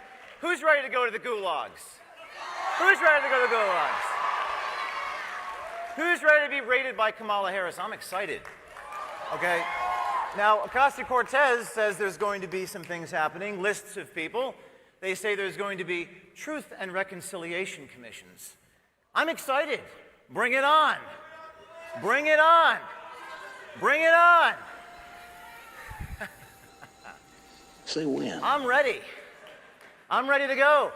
And the thing about the gulags is you can have great sex in the gulags, according to Democratic Party officials who told us that.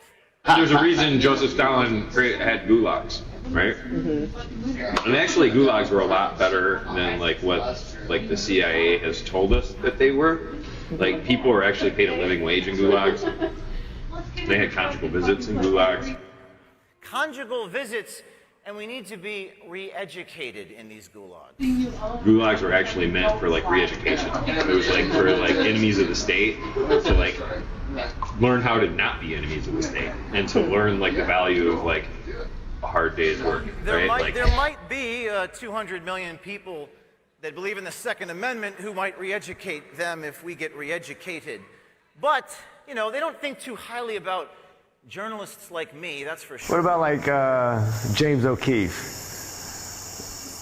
In Project Veritas, I mean, he's got a special place in hell. But the thing about these people is that it's funny, they're being recorded, but they don't know that they're being recorded, and sometimes it's really funny. You ever heard of the Veritas Project? Yeah, that's true. Like the one on the door. Huh? The what? The Veritas Project, or Project Veritas? No, what is that? It's basically a Republican spy group that likes to go into places and try and just record people doing stupid shit. Do they think you're that stupid? Yeah. Yeah, they actually do. Wow. Yeah, because unfortunately people fall for that. No, people fall for it. People fall for it. But they won't. They'll do anything. They'll break any law. They don't believe in laws. They don't believe in justice. They'll cross any line. Don't take my word for it. 2020 is a political revolution. I am going to do everything morally acceptable to win. I will lie, I will cheat, I will steal, because that's morally acceptable in this political environment. So I go visit with this guy and pull my best Dateline NBC Chris Hansen impersonation and talk to him. He's wearing a mask of the congressperson that he works for, even though he claims he didn't work for anybody in the Democratic Party, and let's hear what he has to say. Why do you think that's morally acceptable in this environment, to lie, cheat, and steal? Yes, I will lie to people who lie to us. I will cheat people who cheat us. And I stand by everything that I said. This guy might be the first person in Project Veritas history that actually stands by his remarks and doesn't change his tune, but there's an obsession with these people. I don't even know, they'll never tell me how they're going to do the fraud. That's the problem. How do you cheat? What type of cheating are we going to be doing in this election? I can't answer that question. No, they can't answer that. And they're obsessed with chopping people's heads off. A lot of young people, a lot of young Americans against socialism who don't know about these guillotines, these crazy people. They're obsessed with violence. Obsessed. That's all I gotta say. Option A, what I'm proposing. Option 2, slicey boys. Slicey boys. I don't even know what that is. I mean, they're literally obsessed. Why the obsession with guillotines?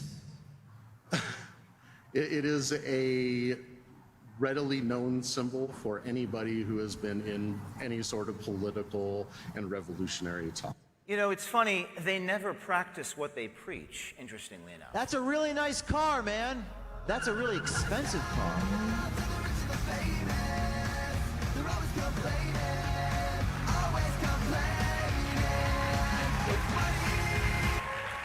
All right, let's talk about some voter fraud, right? Because voter fraud doesn't exist. Let's go to New Hampshire. Apparently there was a guy in New Hampshire who voted both as a woman and a man at the same address. We spoke with this person, and he admitted to us that he voted twice. But I got in trouble because I voted twice, and the cops found out because I went to get the voter ID, right?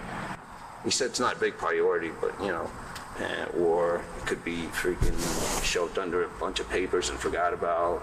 Who said that? The cop. Now, apparently the government knew about this for a year, but didn't prosecute him until we recorded him. This is a picture of the person. He dressed up like a woman.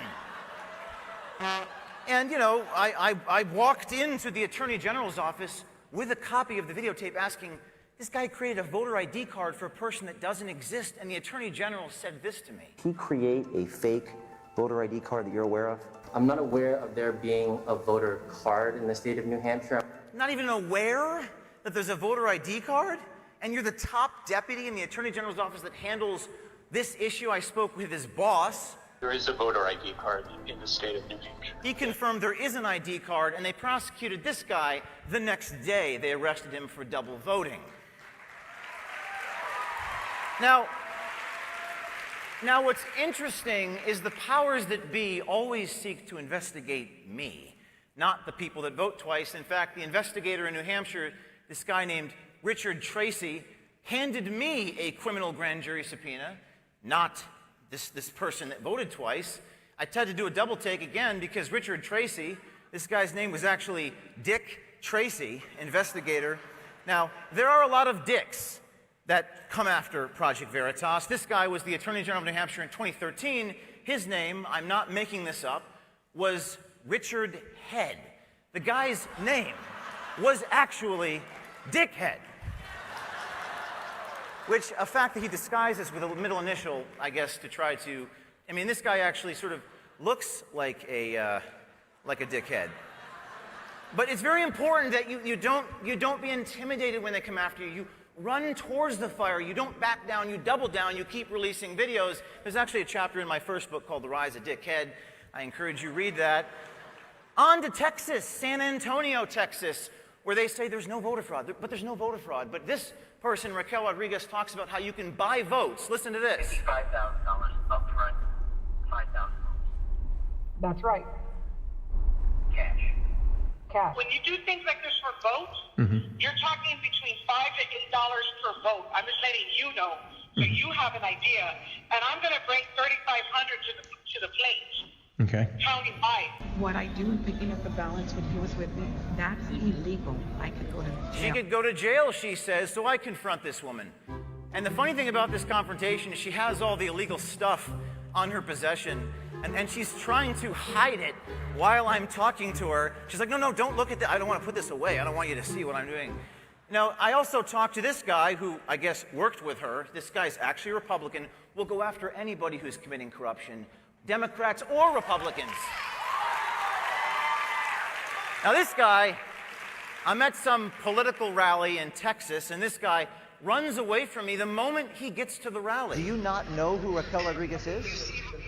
he's ignoring us, and I'm not going to stop. And then he runs back to his campaign bus, and to my shock, he drives the bus away, but he leaves all of his campaign staffers at the rally. And they're pissed because they got left there by her boss. This woman asked me for like a ride home after she got left at the place. I don't know. I didn't mean to get you right. No, I'm just asking questions. My job is to ask questions. Sometimes people don't answer them. You want me to give you a ride? You want me to get you an Uber? I don't know if I can. That's an illegal campaign. We're not going to break the law at Project Veritas. Let's go to Minnesota, Mike Lindell's state.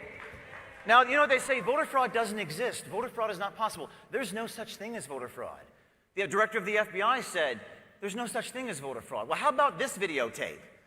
A man in a car covered in ballots. If you were writing a South Park episode, you could not come up with a more outrageous example of voter fraud in Minnesota. Numbers don't lie. Wajida gaarigaygu waa buuxaa waxaas waa absent ballot salka yaala soo ma jeedin. The guy is bragging about all the ballot harvesting he is doing. He posted it to his Snapchat. I didn't record him. He recorded himself.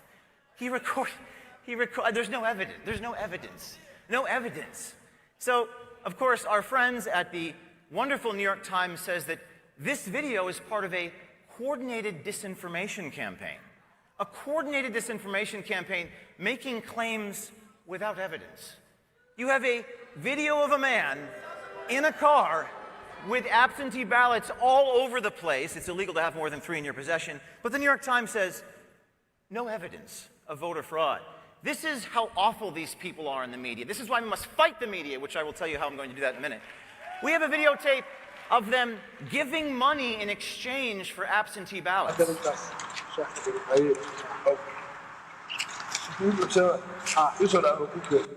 This is, you can see the cash exchange. But the New York Times says, allegations come solely from unnamed people who speak with Project Veritas, whose faces are not shown. In the video, you clearly see a man. There is the ballot harvester's face. You clearly see the voter. There's his face. And you even see the money being exchanged. But the New York Times says, whose faces are not shown? It's like out of George Orwell's 1984. It's like black is white, truth is ignorance. They're literally stating the opposite of reality. The New York Times is tampering with reality. You could see the ballots. You could hear their voices saying that what they're doing is illegal. You could hear Osman al-Dakan say he doesn't care that he's breaking the law. That's illegal. Why? We don't get illegal. I mean, and the New York Times concludes that this doesn't prove voter fraud. I want you to know who you're dealing with here. The only thing that's going to convince them is video tape. Oh, and then they conclude probably part of a coordinated. They didn't have the balls to say it was. They said it was probably part of a coordinated disinformation campaign. But this reverberated throughout the mainstream media. They recycled this New York Times hit piece. A video claiming there is massive voter fraud in Minnesota has now... Video can't claim anything. It's an inanimate recording, but we'll continue with this Fox 9 episode. Has now been seen more than 1 million times on YouTube. But tonight you will hear for the first time from the man at the center of those allegations, who says the group behind that report, Project Veritas, isn't telling you the truth. But all of this fits the Project Veritas MO, according to Stanford researchers, who say it appears to be a coordinated disinformation campaign. James O'Keefe meeting with Trump's Minnesota campaign chair, Mike Lindell of MyPillow fame, right before the story was rushed out to compete with the New York Times blockbuster on President Trump's income taxes. Now, they claim that because we met with Mike Lindell 1 or 2 days prior to the release, that it's a coordinated disinformation campaign. By the way, the New York Times tax return story didn't cite one source, didn't have one document. They didn't show any recordings whatsoever. And they had the balls to say that I use unidentified sources? That's rich.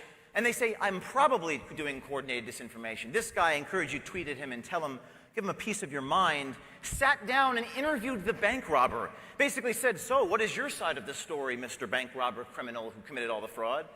Those $200 was for a Sikh kid that lives in Somalia.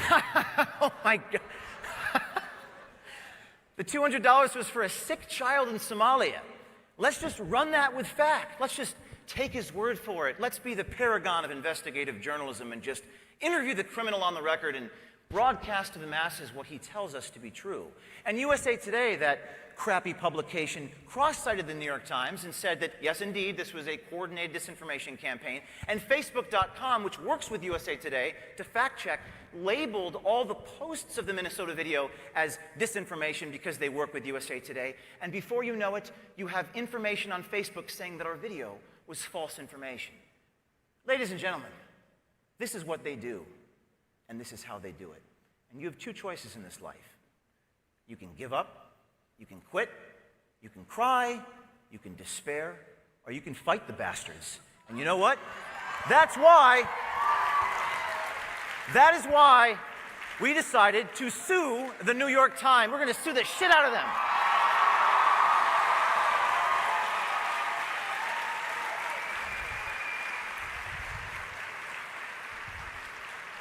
And we're going to win. If it costs us $1 million, $2 million, $3 million, whatever it costs, because we hide from nothing, we run from nothing, we don't plead the fifth, we don't back down.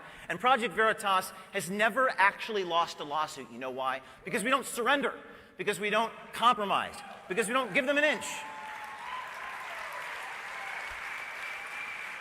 And we sued the FBI and won in a week. They put me on, they wouldn't allow me to buy a firearm. They put me on a false NICS list. We have the best lawyers money can buy. This is Jamie Dean. He's great. He's a blind guy. He's a blind man, but he's a phenomenal lawyer. He's such a good guy that when we won in federal court in North Carolina, he's blind, but he carried my stuff down the stairs for me, which is very nice of him. Now, the arc of the moral universe is long, but it bends towards justice. And at Project Veritas, we have all these whistleblowers, these brave people that now come to us from the inside. I got started in this by getting a message from a girl on Facebook. What can I do? You hear the question every day. What can I do? Hannah Giles, 11 years ago, sent me a message on Facebook and said, James, I never met this girl before. She said, you know, I'd like to go into Acorn dressed as a prostitute. Usually you delete messages like this when you get them from random strangers. But I said, you know what, that's a good idea. There needs to be a pimp in this situation. She said, let's go do it. We walked into an office with a hidden camera embedded in my satin tie and recorded these workers telling us how to declare the underage prostitutes as dependents on our tax reform. Is it against the law in Maryland? Prostitution? Anything that the government's not getting money from is always against the law. Let me make sure there's a code for it, okay? A code for prostitution? You might have to name it something else. Performance arts. Let's see. Independent artists. You can be that. Dancing. It's not dancing, trust me. But dancing is considered an art. I mean, you know, sex is kind of like dancing, right? Yeah, that's what I'm going to say. Your business is a performing artist. A performing artist? But you are. Okay? So you're not lying. So stop saying busted. Got it. Or you could refer to yourself as a genital contractor. Used vagina salesman. That wasn't the only office. Every office we went in, they told us how to lie and cover up from the cops. In this office, they figured my girlfriend was a prostitute. My girlfriend's a prostitute. Okay.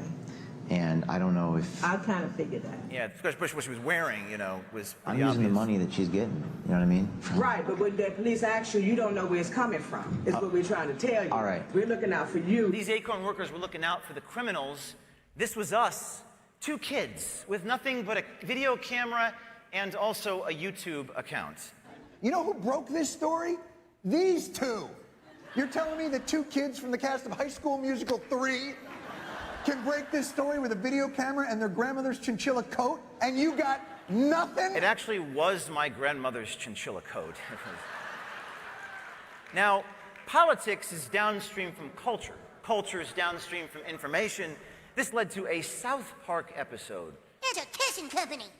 And you're making a profit? Oh, sure. My black employee sure is over there. One time she made $2,000 on one customer. All right, get out of here. Huh? What? I'm not falling for it. But I heard Acorn helps pinching their bitches. So, after this came out, the House of Representatives voted to defund Acorn. The Senate of the United States, democratically controlled, voted 83-7 to defund Acorn.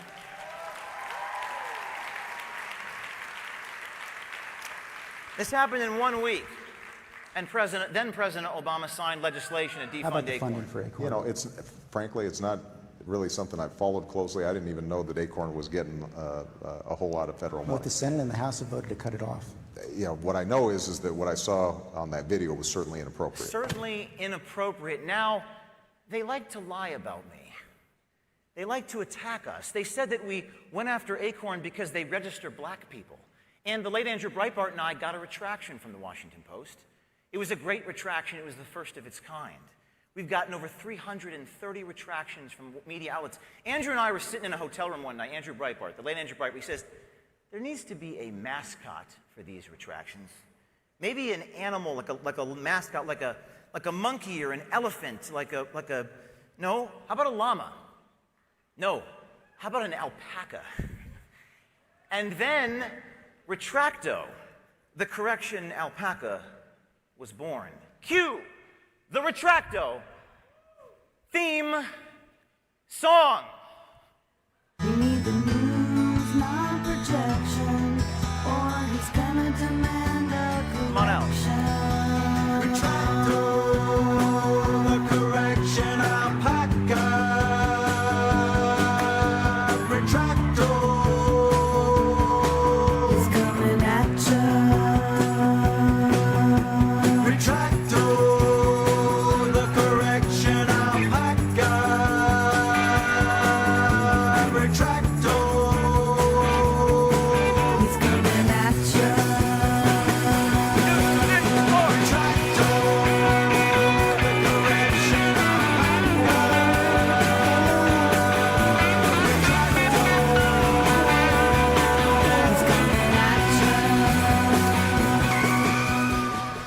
All right, now let's get serious. I don't think it'll break. You've got to have fun. You got to fight back. Now, get serious for a minute. The brave insiders inside CNN, we have so many people on the inside of these institutions, all right? CNN, New York Times, one of the people inside CNN gave us the dial-in and got access to all of Jeff Zucker's 9 a.m. calls, and we live streamed the president of CNN's phone calls. You're unmuted. Hey, Jeff Zucker, you there? Hey, this is James O'Keefe. We've been listening to your CNN calls for basically 2 months, recording everything. Just wanted to ask you some questions if you have a minute. Do you still feel you're the most trusted name in news? Because I have to say, from what I've been hearing on these phone calls, I don't know about that. I mean, we got a lot of recordings that indicate you're not really that independent of a journalist. Okay. Thank you for your comments. So everybody, in light of that, I think what we'll do is we'll set up a new system, and we'll be back with you. We'll do the rest of the call a little bit later. You might have heard the man defecate on camera there for a minute. Jeff Zucker, president of CNN, being live streamed his 9 a.m. calls. We recorded 2 months of these calls, and one of the insiders who worked with Kerry Porch described why he decided to blow the whistle on CNN. I decided to wear the camera because I didn't see any other option. When I came to work at CNN, I mean, it was my dream job, and that dream actually just turned into a nightmare. Now, I'm proud to say that the CNN insider is actually here today. Kerry, would you come on stage?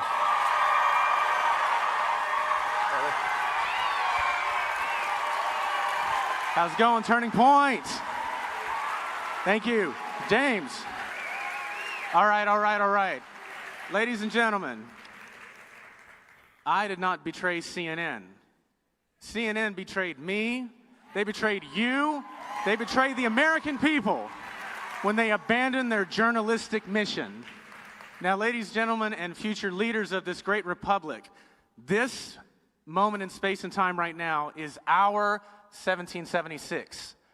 The new battle for our republic is the war over information. The battle over whom is allowed to see what at what given time. This is our fight. Truth is now subjective. Hashtag 1984. We need you. Be brave. Do something. Thanks, Kerry.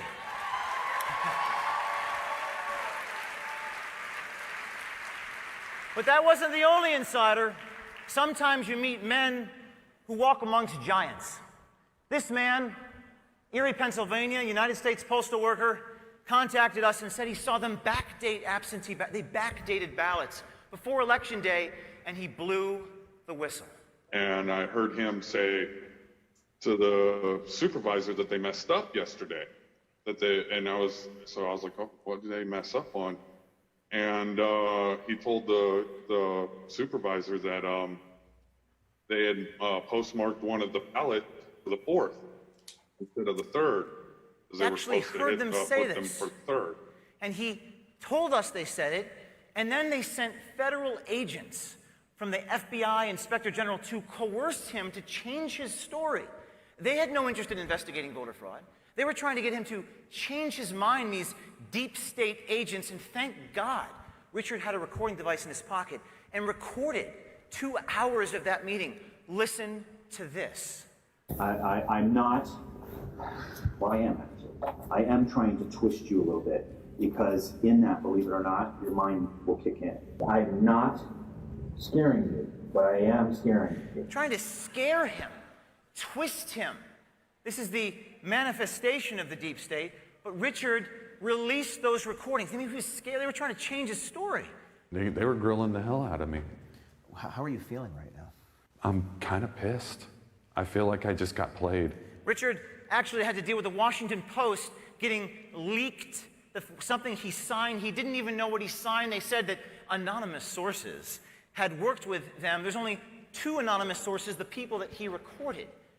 And Richard told me on the record that our war is not overseas. He said, as a veteran, as a combat Marine, Richard Hopkins, mailman, told me that our war is here. I was in Afghanistan and Iraq. 2 tours while I was in the Marines. I was a Marine for 5 years. And I'll tell y'all, I'd rather be out back in Afghanistan getting shot at by Afghans, honest to God, than, having to be in this kind of position. So you basically aren't working right now? Nope. I've actually had my mother-in-law call me and be like crying, if you need anywhere to live. And I was like, I thought you hated me. My daughter's 4, so she doesn't know anything about this. She doesn't understand this. This isn't, but I'm hoping that someday she's proud of me for what I'm doing here.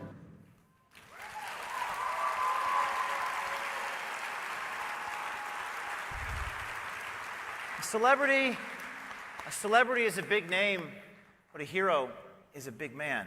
And sometimes you get a chance to meet giants amongst men, anonymous heroes, who ask for nothing, who ask for none of this, but exist to serve a higher purpose. Ladies and gentlemen, Richard Hopkins, now unemployed, is here.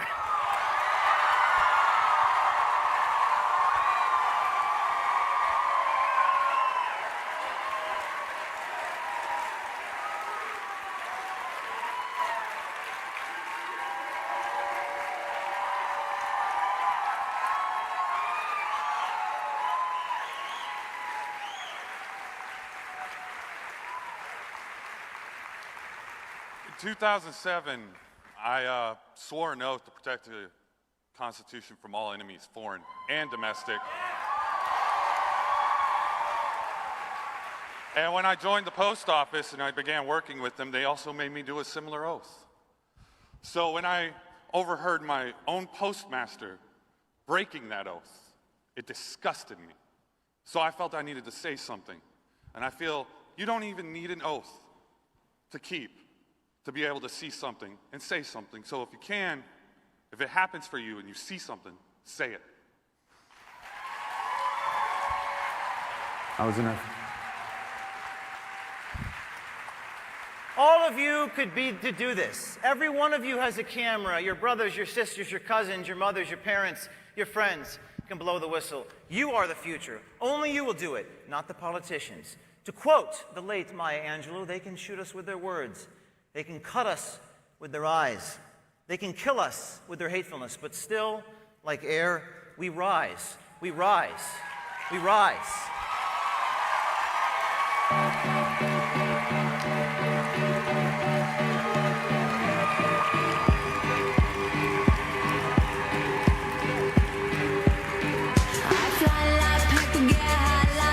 If you catch me at the border, I got visas in my name.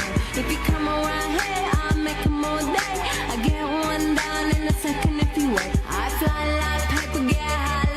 lanes. If you catch me at the border, I got visas in my name. Ladies and gentlemen, please welcome to the stage, Jeff Meyers. One down in a second if you wait. Sometimes I think sitting on trains. Every step I get to, I'm clocking that game. Everyone's a winner, we're making our fame. Bonafide hustler, making my name. Sometimes I think sitting on trains. Every step I get to, I'm clocking that game.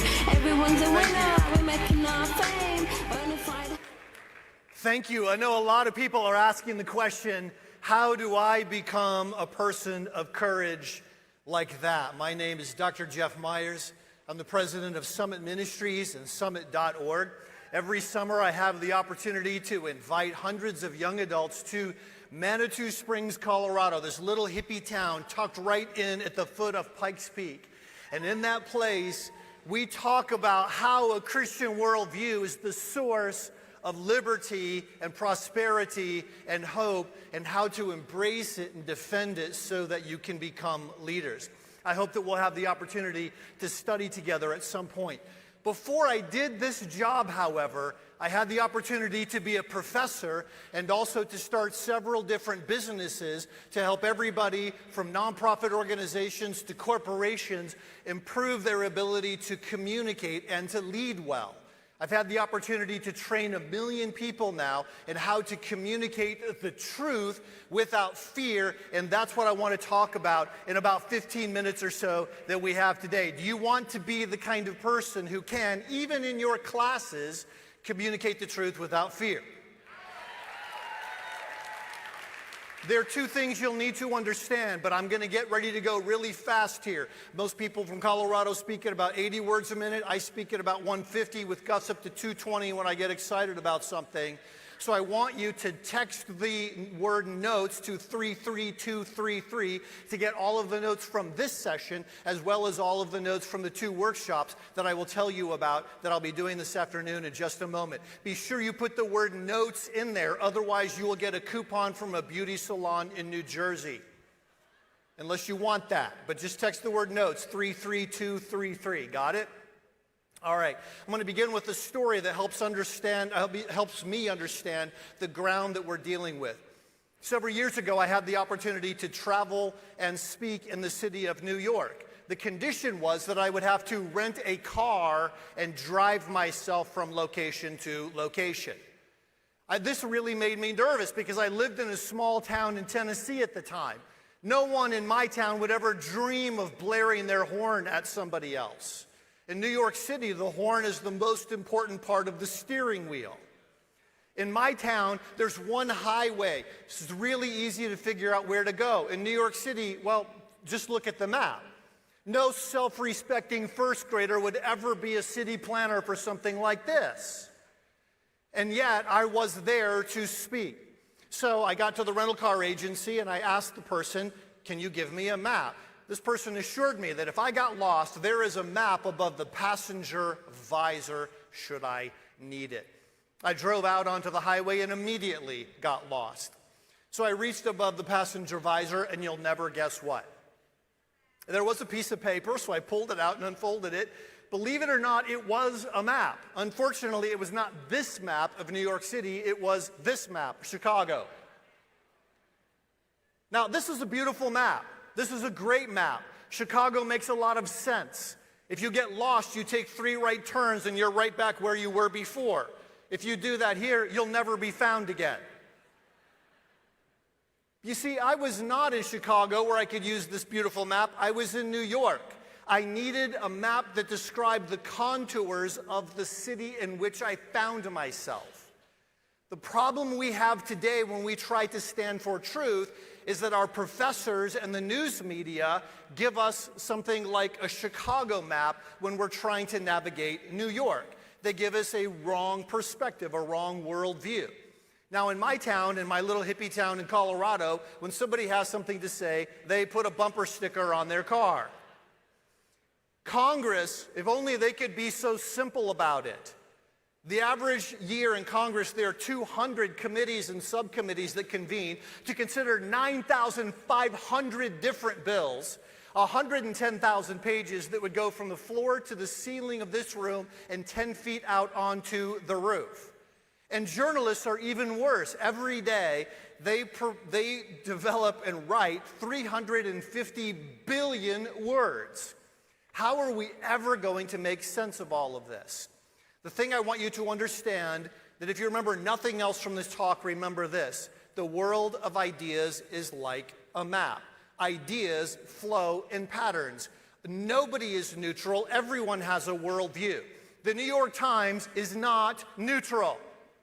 The Washington Post is not neutral.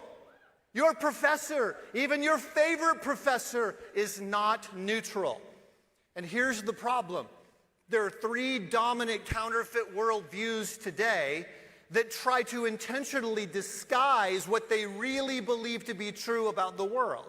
If we can understand that, get below the surface, read the map, then we can make sense of the world of ideas. Here are these 3 worldviews briefly. Number 1, Marxism. Marxists say that the rich are the problem. Everybody knows that.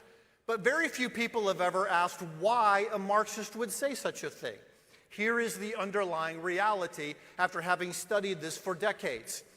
Marxists believe that only the material world exists. There is no God, there is no Holy Spirit, there's no Jesus, there's nothing. There aren't even such things as ideas. There is no such thing as innovation. There's no such thing as inspiration.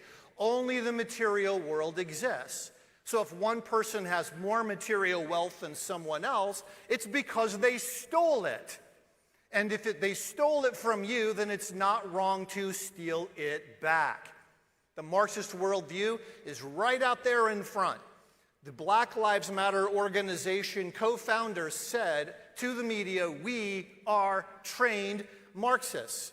In fact, they put together a platform, and as I read through it, I compared it and realized about 75% of it comes directly from the Communist Manifesto.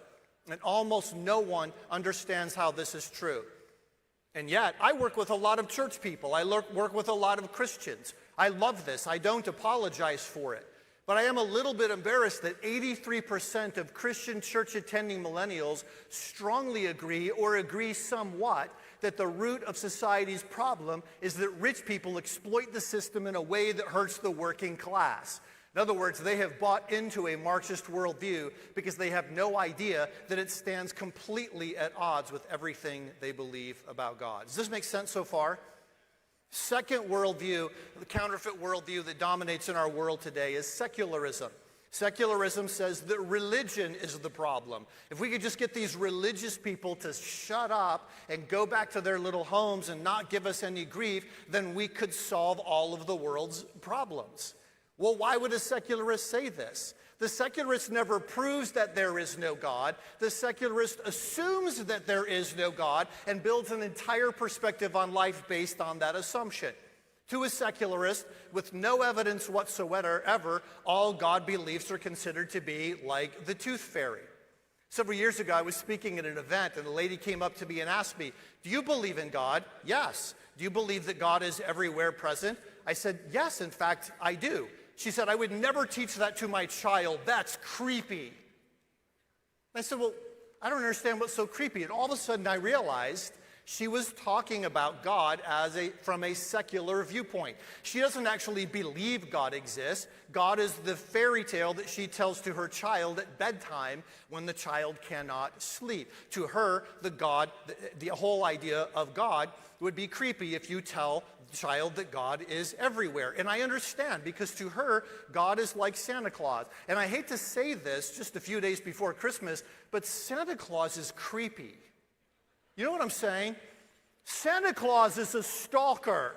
You've heard the song. He sees you when you're sleeping. He knows when you're awake. If your reaction to Santa Claus growing up was like this, that is totally rational.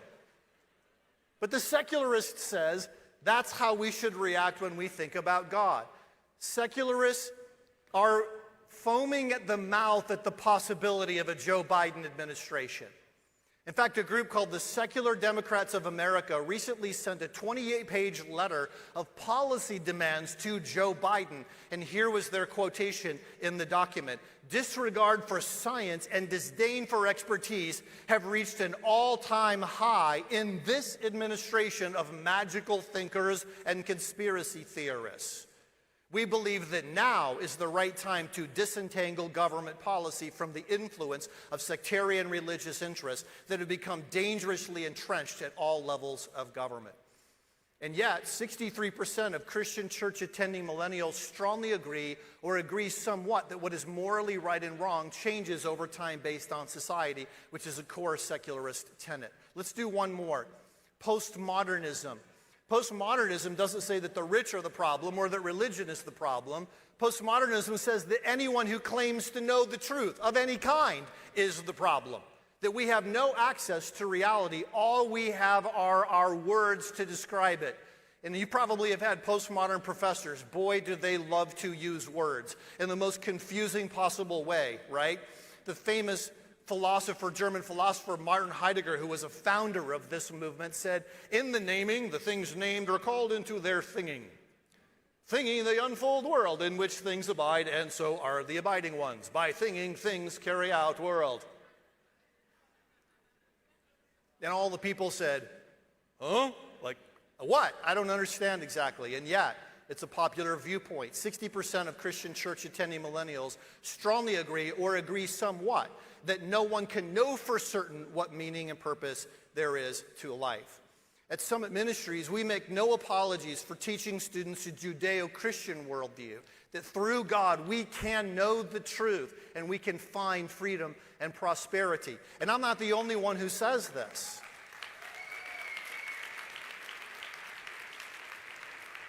The atheist philosopher Luke Ferry, author of A Brief History of Thought, said it is to Christianity that Western civilization, quote, owed its entire democratic inheritance.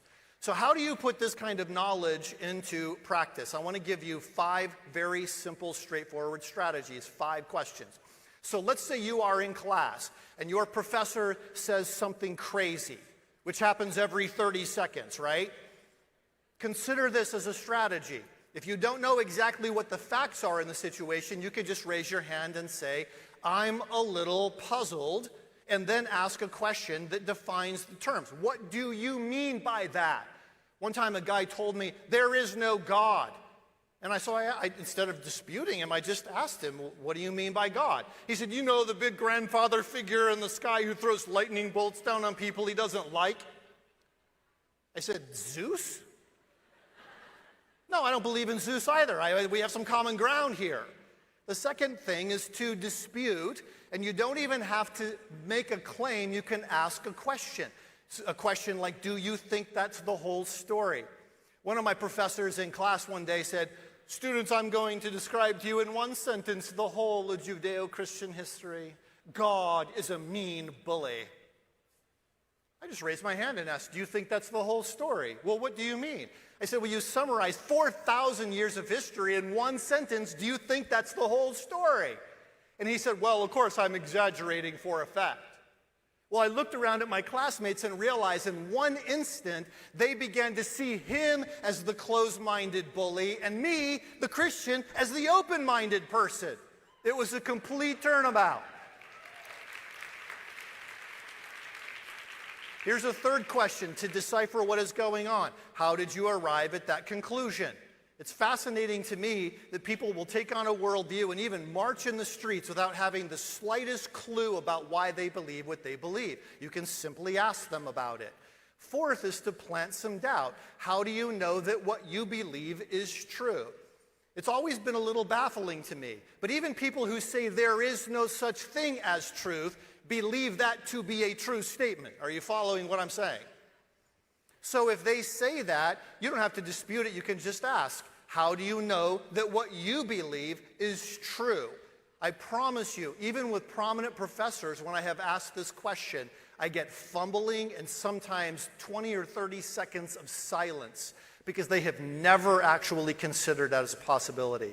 And then the final thing is to give people something to dwell on. What happens if you're wrong? What happens if you're wrong? Let me give you a quick illustration of this. When I was at the University of Denver getting my doctorate in philosophy, I loved when people would set up booths on campus and want to talk to you, right? Because that's really cool. They're inviting a conversation. So one day we had Animal Rights Day. I walked up to one of the tables. What are you doing? We're saving the harp seal pups. So I asked, why? The guy looked at me and in a very snotty way said, who are we to say that we are any better than any other creature? Well, that is an opening big enough to drive a truck through. And I like to drive. I said, well, I have a problem with your worldview. He said, why? What's that? I said, do you bathe? You know, it's an honest question, right, for some of these people. Yes, I bathe. Do you use shampoo? Yes. Do you have any idea what shampoo does to the little dust mites that live on your body and depend on you for their survival? He shuddered and said, no. I said, well, I will tell you. The shampoo goes inside the mouths of those little dust mites, and they swell up and explode and die and wash down the drain dead. He asked me, why are you telling me this? I said, because you just said, who are we to say that we are any better than any other creature? I'm just wondering how you justify being a mass murderer of dust mites.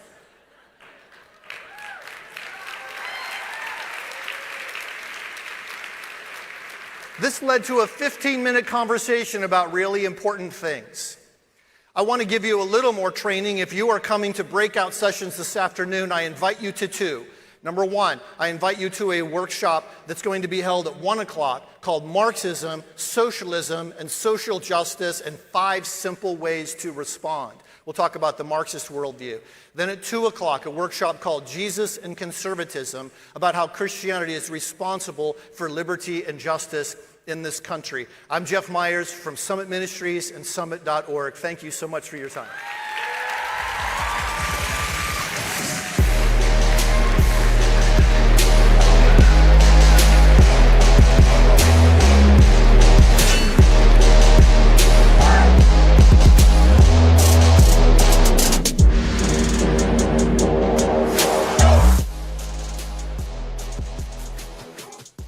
America is under attack by evil forces from within. The media, big tech, and powerful forces in government have declared total war on our most basic freedoms. As we begin a new year, much remains uncertain about the future of our country.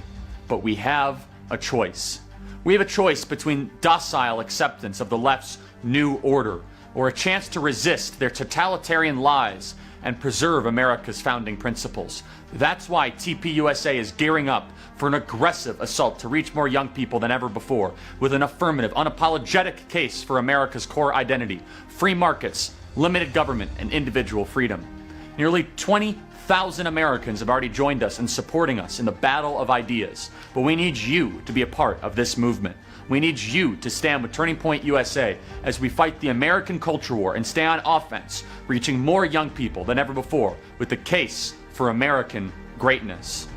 At Turning Point USA, our firm conviction is that our country can only survive if our young people, the future of this nation, come to love America as much as you do and I do. We cannot stop until young people love America again. We cannot stop until the Turning Point generation counts into the tens of millions. We are up to the challenge, and we are leading the nation in defending and advancing America's founding principles.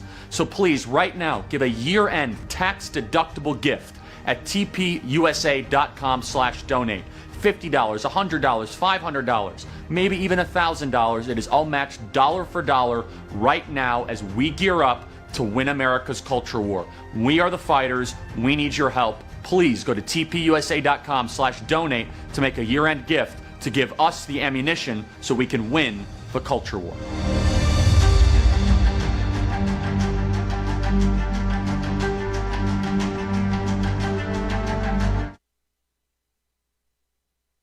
Be reverent. Take your hat off. Put your hand over your heart. Say the words of our national anthem with pride. Because you are an American. You live in the greatest country in the world, and you have opportunities unlike anyone else on the planet because you live in the greatest country in the world.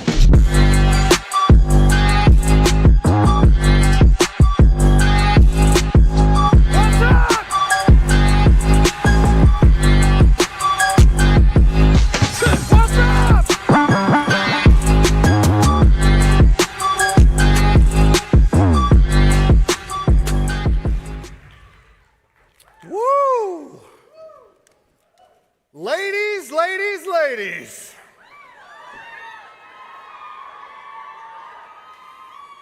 And dudes. Because you matter too.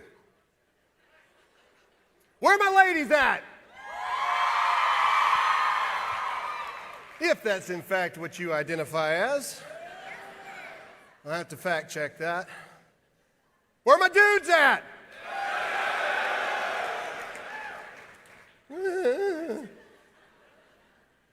I got it. Where are the Americans at?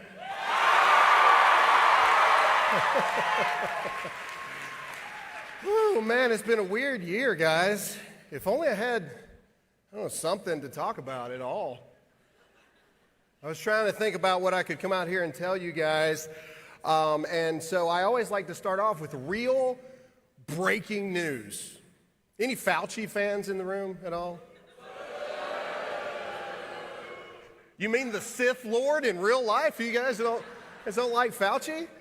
Well, I went on the internet today, and so I thought I'd read you a Christmas tale really quick, if I may. Is that okay if I read you a little Christmas story? All right. How Fauci is this? This is headline CNN News right now. You ready? Fauci to small children. I vaccinated Santa myself. Now wait just a moment. It gets better. Children asked Dr. Fauci, will Santa be able to visit me in coronavirus season? Will he be able to come into my home? What about the reindeer? Fauci responds, I took care of that for you because I was worried. So what did I do? A little while ago, I went all the way up and gave Santa the vaccine myself. I measured his level of immunity. What a nerd. What a nerd. You're talking to kids. And he's good to go. He can come down the chimney and give you presents. Thank God for President Trump and a vaccine, right? Somehow the media seems to forget about that in the first place. I seem to remember Fauci, the media. I got fact-checked for simply quoting the president saying, in the presidential debate, a vaccine is coming probably this year. A miracle, they said we would need. No, they just needed to shut up and let the president do his job.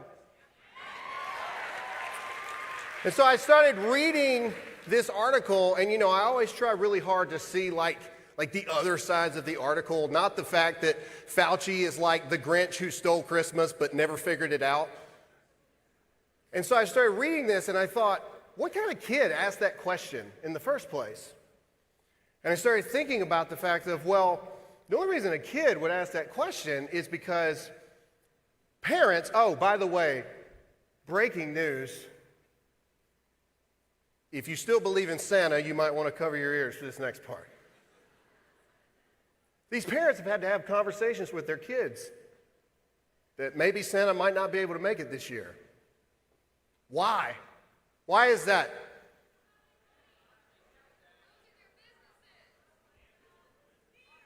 You guys, every single one of you are smarter than 80% of the people in the government right now. How sad is it that these parents are having to have conversations with their small children to prepare them for the fact that there might not be any presents under the tree this year? Santa's got COVID? I like that. No, nay, sir, Santa does not get COVID. And, may I say, Santa would not allow Dr. Fauci to come give him a shot because Santa is a conservative. That's all I'm saying.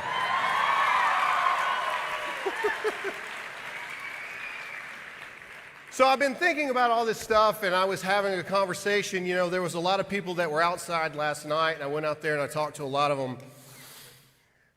And a friend of mine was actually out there, and they wrote us this morning, me and my wife, and they said to us, they could have complained. They could have been like, this is bull crap, this is blah, blah, blah, blah, blah, we deserve this, this, and that. But instead, they simply said something that I thought was really shocking, and they said, sometimes we have to be a little uncomfortable to remember what freedom actually means. So my question to every single one of you is simply this. Why are we closed?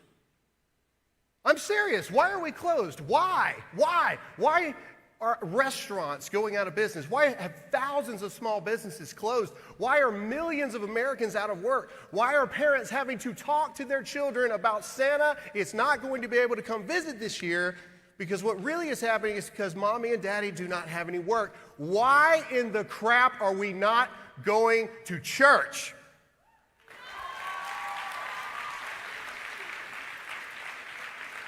And so I started thinking about this, right?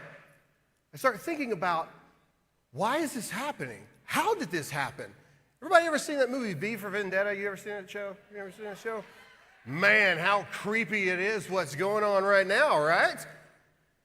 And I start thinking to myself, you know, who's to blame for what's really going on? Cuomo?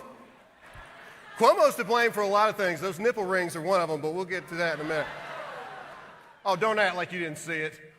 Every single one of you. Scarred for life? Yeah. Imagine his kids. Anyway, but the point, this is a Christian speech, just chill. The point is, I started thinking, who's to blame? How did we get here? What's going on? And the truth of the matter is, the only people that we have to look to is ourselves. We're to blame. We're the ones. Why are we closed? I had COVID-19. Made it. Alive and kicking, baby. I lost about 20 pounds. I was looking like I was in my 20s again. Things were great. No, on a serious note, COVID-19 sucked for me. I got it really bad. It was not fun. But why are we closed? Why are we shutting down? Why are we living in our homes? Just now on CNN Today, an article was published about how loneliness is actually a good thing. Because it's real stuff right here. I'm not making this up. Fact check, true. CNN, loneliness can help grow parts of the brain tied to imagination, study finds. Yeah. Like people who talk to themselves on a random basis. They're never lonely ever.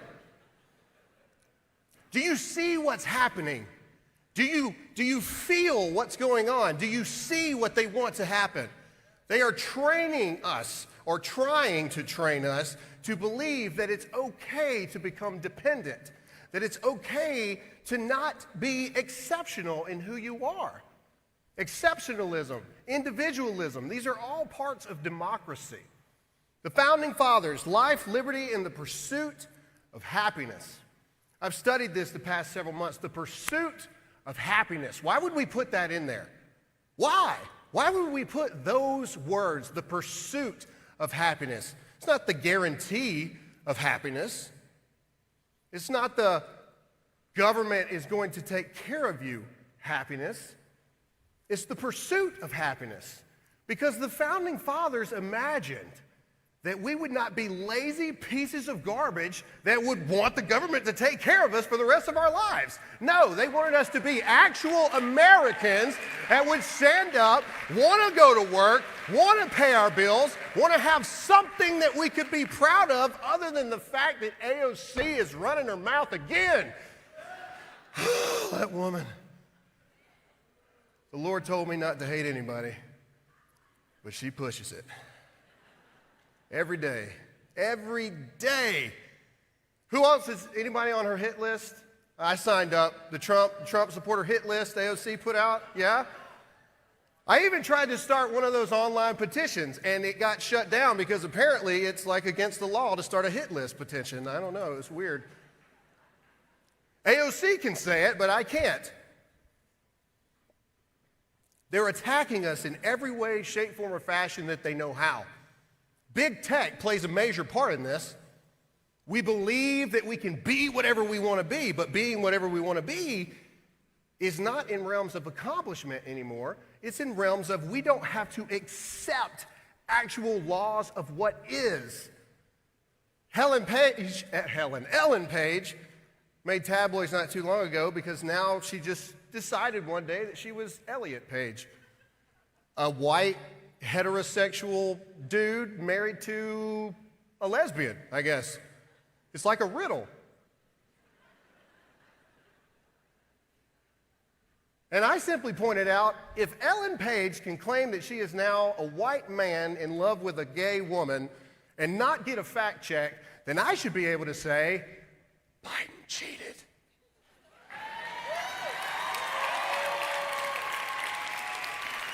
But God forbid we point out the fact that, hold on, I have numbers. God forbid the fact that Obama won 873 counties with 69 million votes. Trump, no, we'll go Biden really quick. Biden won 477 counties. Half. Trump won 2,497 counties. There are no blue states, there are only blue cities. So do not tell me that America is a blue country, because it is not true.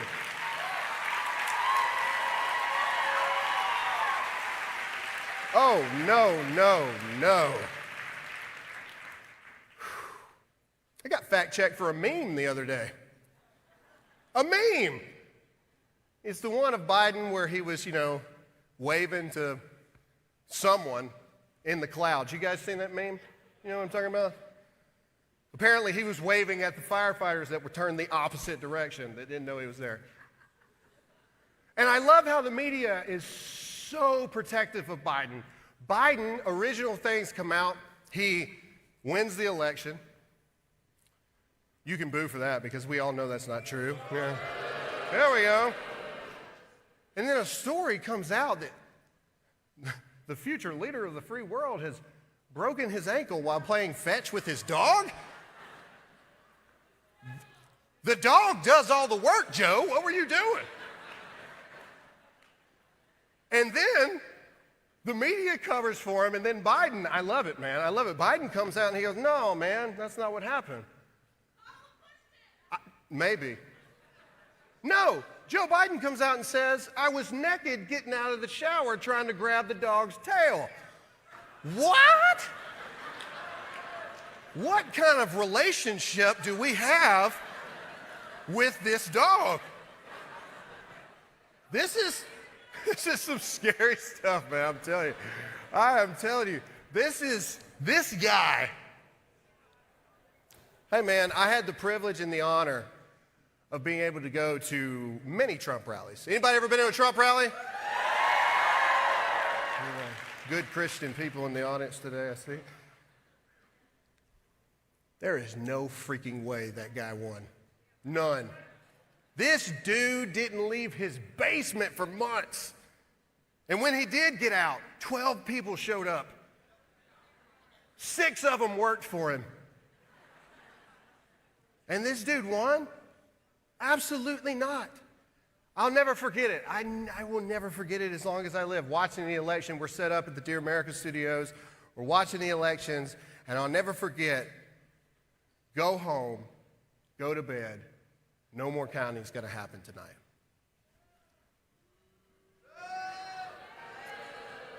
And then miraculously, they kept counting. It's the craziest crap ever. Hundreds of thousands of votes come in just for Joe Biden. This never happened in the history of ever. When hundreds of thousands of votes go 100% one way for a person. We have video evidence in Georgia of the tables showing up. Everybody seen this? The tables and the things? But the mainstream media and the news say, oh, that's just simple procedure. You simple Americans. There is nothing to see here. Dance puppet is how I like to compute that. They do. Here's the truth. I've got 10 minutes now to talk to you. It's all been fun and funny and stuff like this, but I've got 10 minutes to tell you something. What can I say to you that other people have not said? So I just figured I'd start with the exact opposite of most politicians, and I'd tell you the truth. Is that okay? All right. These people over here don't like the truth, apparently. It's like, it's the side of church that's asleep.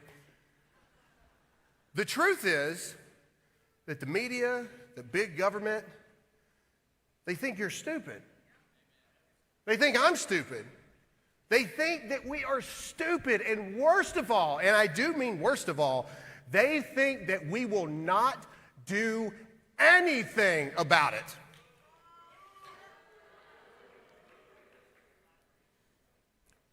Restaurants are closed down. Thousands of businesses are out of business. Millions of people are out of work. And who is dictating this? The Cuomo. Are you from New York, good sir? It's been a long road, hasn't it? I'm telling you. Anybody from California? Oh my gosh.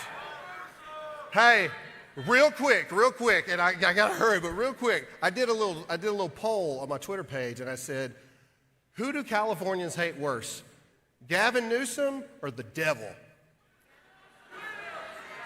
And it wasn't even close, man. Californians will take the devil all day long over Gavin Newsom. This man is the most hated man in the country. I don't care what anybody says.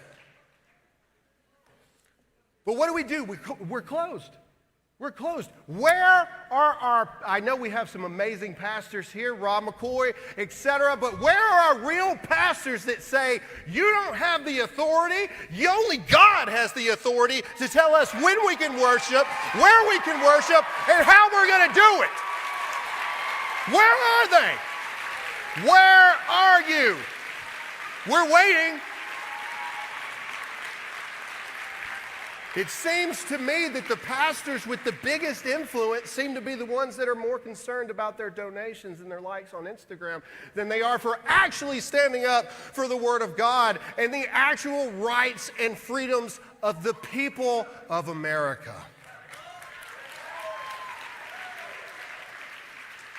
Democratic socialism may be trying to destroy this country, but I guarantee you that woke Christianity will kill it first. Why are we closed? Why? Does anybody here, your family, own any businesses that are suffering right now? Anybody at all? How many people know somebody whose family is suffering from this?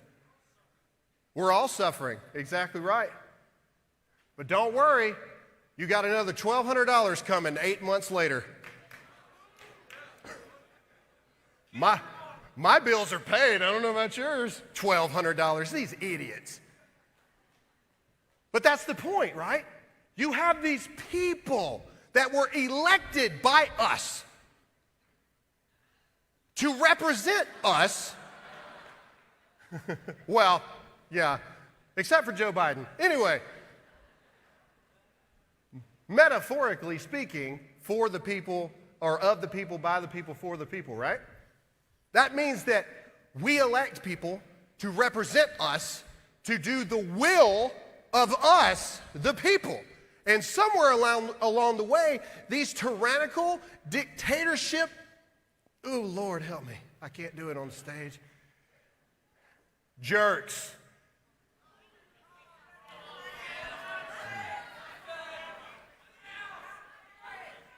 Unlike the politicians that bend the knee in Washington, I do not cave to peer pressure.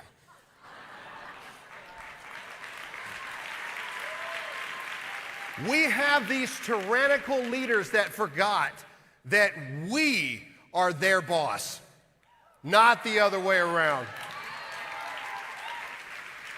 We are in charge.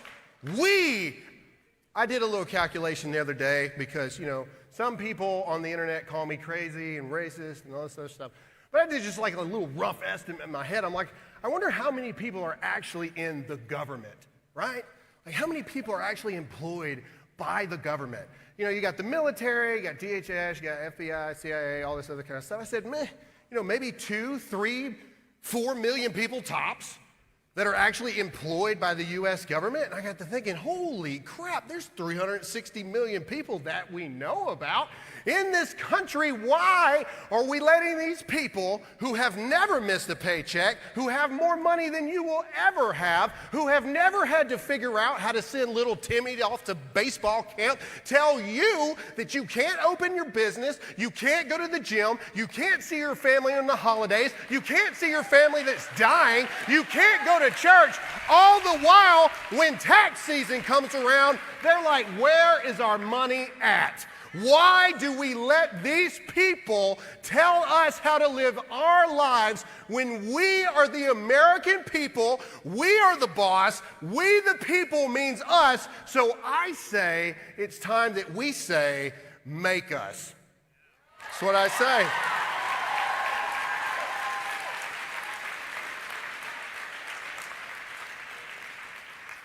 What are you going to do? What are they going to do? Make us. Make me close my business down. I'm not shutting my doors for nothing. Period. Nothing. And I love our police.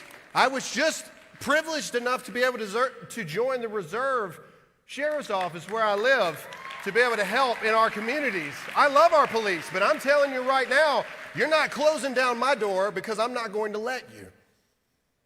Because that's not your right, that's not your authority. You do not have the power to tell the American people what they can do to survive. But it's going to take more than talking heads on a big screen like this. This is great. This looks really good. This is amazing. But what happens when you go home?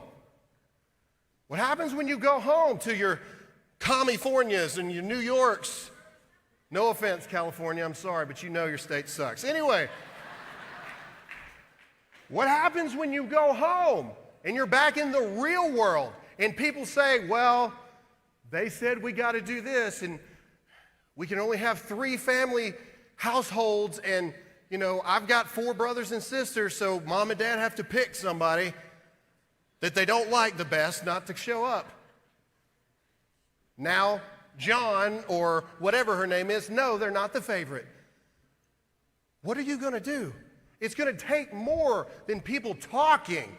Talking doesn't do anything. All talking does is start the wheel to change, and the wheel to change is action. And it is about time that we all stand up tall, we all stand up straight, and we say, no, big government, because big government sucks, by the way. We are Americans. We tell you what to do. You don't tell us what to do. If you guys didn't know that, they work for us. So if I can leave you with one thing, I've got 1 minute and 53 seconds to work this in.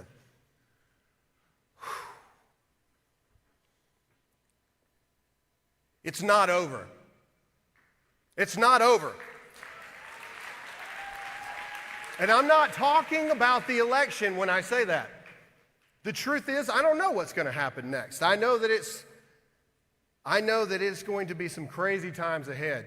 But what I can tell you is that the American dream, the idea of America, the power of Americans is not over, because people like you are starting to stand up and you're starting to wake up and you're starting to realize that we have the power to make change, but only if we stand together, get off your freaking phones, stop recording bad things that are going on, and actually do something about it.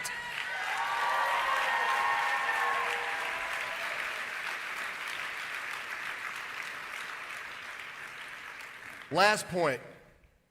And it is the de facto biggest point that I want to drive home. I got 47 seconds. I had someone write me. I like to read my fan mail about my show, Dear America. Anybody listen to it at all, Dear America? Yeah? Thank you. The rest of you should. You're not doing a good job. No, anyway. I love you, random citizen. All right. Person wrote me and they said, real quick, I got to do it fast. He said, love the show, bro. Love everything you stand for. But can you chill it on the God a little bit? because I'm not religious. And I normally don't write back, but this time I said, oh, yes, I will. So I wrote back and we exchanged a couple things, and I said, so do you believe in America? Do you believe in the Constitution? Do you believe that this is the greatest country in the world? Oh, nothing for greatest country in the world? There we go. And he said, yes, I do.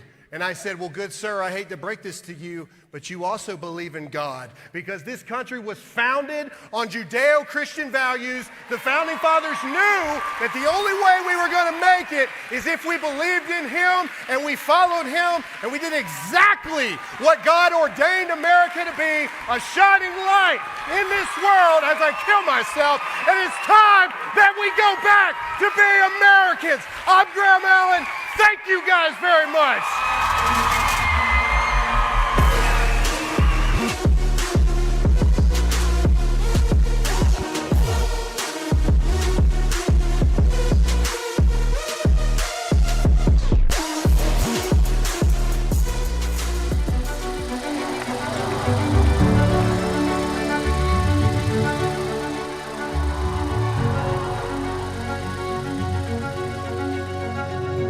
What got to me the most is how mean and vicious they were. While the mob was chanting no violence, they were pushing and assaulting those who wanted access to the event.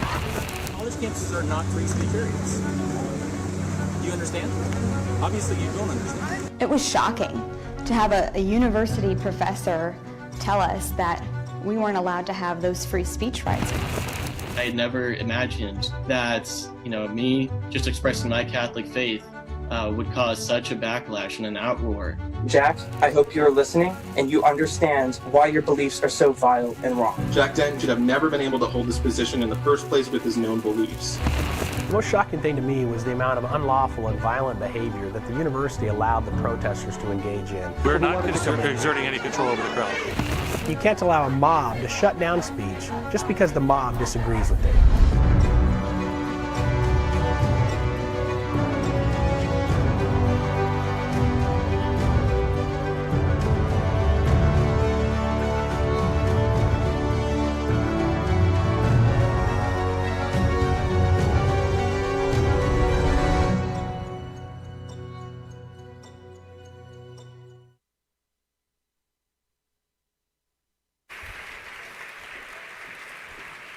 What's up, TPUSA? Man, it's awesome seeing this many freedom-loving college students come together to show their support and support one another for freedom. My name's Tyson Langhofer. I'm the director of Alliance Defending Freedom's Center for Academic Freedom. Our mission is to protect the First Amendment rights of students and faculty at public universities so that everyone can freely participate in the marketplace of ideas. We have successfully represented hundreds of students just like you in standing up for their First Amendment rights after their school tried to silence them because they didn't like their views. Now, after years of representing college students fight for their First Amendment rights, I've learned that there are 3 must-haves in order to be an effective advocate for conservative ideas on college campuses. The first must-have is that you must value truth more than you value popularity. Let me repeat. You must value truth more than you value popularity. Now, why do I say that you must value truth more than popularity? 2 reasons. First, as conservatives, we place a high value on justice. We believe that all laws must be just, and we recognize that justice cannot be achieved apart from the truth. Ravi Zacharias said justice is the handmaiden of truth, and when truth dies, justice is buried with it. So as conservatives, when we're evaluating whether to support or oppose a certain ideology or a policy, the cornerstone of our analysis must be whether the policy or ideology is based upon truth. We must never evaluate whether to support a policy or ideology based simply upon whether it is popular. A policy that's based upon inaccurate or false information will result in unjust outcomes, even if it's supported by a majority of the people. As conservatives, we must not support laws that result in injustice. America was formed because the founding fathers believed that England was enforcing unjust laws. The Declaration of Independence begins by declaring certain truths. We hold these truths to be self-evident, that all men are created equal, that they're endowed by their Creator with certain unalienable rights, that among these are life, liberty, and the pursuit of happiness. That to secure these rights, governments are instituted among men, deriving their just powers from the consent of the governed. In other words, we must value truth because laws will only be just when they are based upon truth. Now, the second reason that you must value truth more than popularity is truth. It's not very popular on college campuses today, right? Now, I'm sure every one of you experienced this one in one way or another. Speaking certain objective truths will not make you popular on today's campus. For example, abortion is the intentional killing of a human being. There are only two genders. Abolishing the police is a bad idea that will only result in more harm to the very communities that they're supposed to protect. Socialism has failed in every country in which it's been implemented. And Chick-fil-A's chicken sandwich is better than Popeye's. Yeah. So, now these are just a few examples of objective truths that, if spoken, will cause you to be unpopular on campus. But if you want to be an effective advocate for conservative ideas, you must be willing to speak truth, even if it's unpopular. Now, the second must-have to be an effective advocate for conservative ideas is courage. Why do you need courage? Because expressing conservative ideas on campus will trigger immediate and significant backlash. Why is that? George Orwell said it best: the further a society drifts from the truth, the more it will hate those who speak it. He also said, in a time of deceit, telling the truth, it's a revolutionary act. In my work, I'm inspired every day by the courage displayed by my clients. It takes courage to stand up to your university administration. It takes courage to stand up to the mob. But I see every day that their courage is rewarded. As Teddy Roosevelt said, it's not the critic who counts.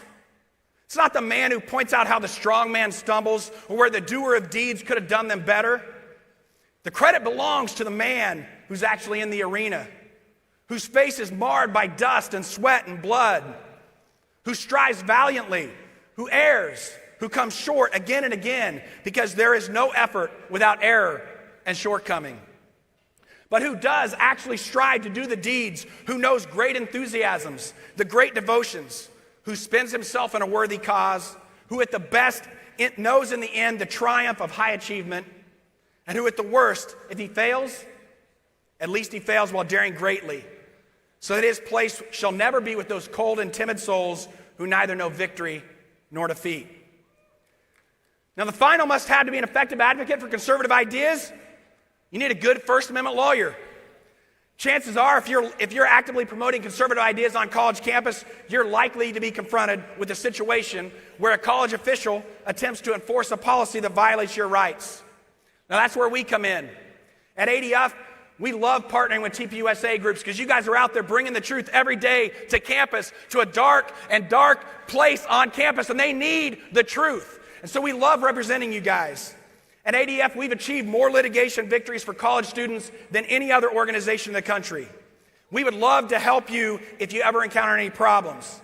And if you want to learn more about your First Amendment rights, I'm doing a breakout session at 1 o'clock in room 2DEF. Would love to see you there. Keep up the good work. Keep fighting for freedom. Keep bringing truth to your campuses.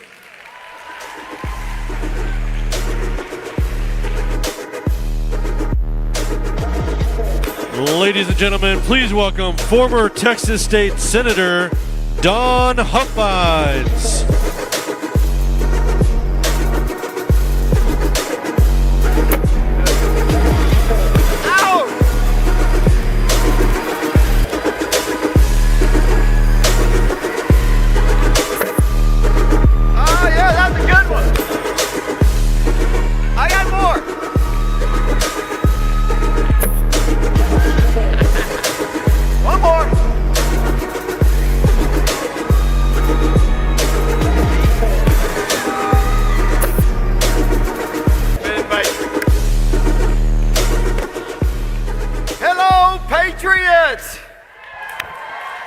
Are you guys having some fun out here today with Turning Point?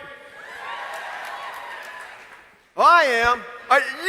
You didn't come all the way to Florida to get a sunburn, did you? You came here to change the world, right? I hope so.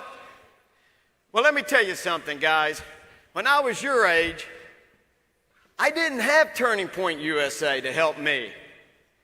But when I was 17 years old, I knew there was something about the political space, the political world that I didn't really understand. And so I had to do it the old-fashioned way. I had to, walk blocks and study and make the phone calls and help candidates over the years and hosted fundraisers. And I finally realized there's something in me that I think it's in all of y'all. It's a flame of liberty that burns in you, and you can't extinguish it. It'll be with you on your deathbed. Well, so I decided I needed to run for office. But guess what the Republican Party, as you probably know, is infested with? Rhinos. Rhinos. Y'all know what rhinos are, of course? Republicans in name only. We've got lots of them in Washington and all the state governments. I mean, look at Lindsey Graham. I mean, what a rhino. He's been charged with Judiciary Committee forever. He's been sitting on Hillary Clinton's emails forever. He's a creature of the swamp. Why isn't Clinton in jail? Lock her up. Let's hear it. Lock her up. Lock her up. Lock her up. Lock her up. Lock her up. Well, I decided to run for office because there was a trophy rhino sitting in the seat I wanted. And I took him out. 25-year incumbent. It was great. But let me tell you a quick story of my experience in the swamp in Austin, Texas, with the rhinos. Okay, let me set the table for you. There's 31 state senators in Austin. When I was there from 14 to 18, there was 20 Republicans and 11 Democrats. All right, so we're going to my first Republican Senate caucus meeting. We would meet every Monday night. Not many of us. We represent more people than a congressman. And then we meet at a restaurant. And so I take in that restaurant, this first meeting, little old me. I'm very nervous and anxious, and I've never been in office before. And so it came my time to go around the table there, and I stood up and I said, well, senators, there's one thing I think we should work on this session in Texas. I said, we should expand the Second Amendment, and it's a priority of our party, and we need to get constitutional carry. Constitutional carry. Permitless carry. And I've got the old pistole in my pocket, and I've got my favorite document in the other pocket, the U.S. Constitution. And I said, guys, senators, I get it. I really get it. Hey, if you don't want to vote for the bill, I hope to persuade you otherwise. But that's okay. Because the most important thing that we're going to do is get this thing to the floor so we can see where you stand on this issue. So we can, be accountable to the voters that sent us here. And you know what I heard?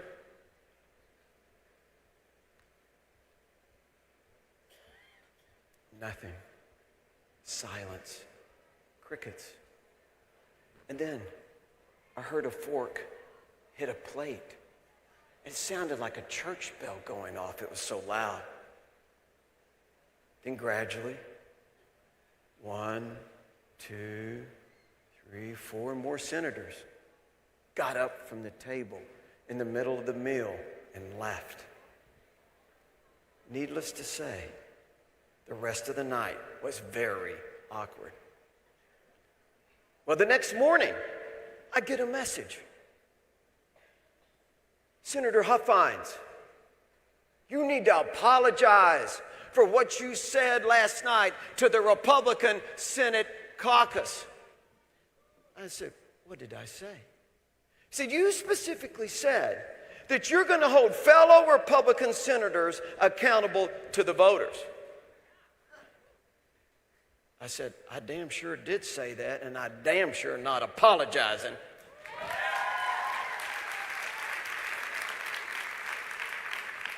And I didn't. I committed right then to work on constitutional carry as hard as I could as long as I was state senator in Austin. Well, Patriots, if you didn't know something, you need to know it. Most of your Republican leaders, they don't want to be accountable. That's why they might not like you. Because you might hold them accountable to their campaign promises. You might hold them accountable to our party platform, for our principles, for what we stand for. They work hard every day not to take a vote that might jeopardize their reelection, that might get them primaried in the next election. They do not want to be accountable. Oh, well, maybe I'm being a little tough on them. All right, maybe a little bit. Because sometimes they do want to be accountable. They love to be accountable to the money, to the lobbyist. Worst of all, what they would talk about in Austin, they would love to talk about what do the Democrats think. They cared more about what the Democrats think than what the grassroots think, that the activists think. Guys, what do you think is the most important trait you can have to be an elected office holder? Is it to be a good debater? Yes. This is what it was good. Courage. It's more important than being good looking. It's more important than raising money. It's more important than being articulate. It's like the other guys have said when they've been up here before me. Courage. It's the tip of the spear of all virtues. Do you know how hard it is to stand up when everyone in the room's telling you to sit down? You've got to really think that through. How hard it is to not be wanted, to not be spoken to, when your own staff, your own team members are telling you, no, don't do this. Don't do this.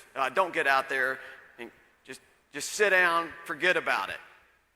You're never going to move up. You're never going to get a bill passed. Do you know how strong and how much courage you have to do that? And what a foundation and liberty you have to have?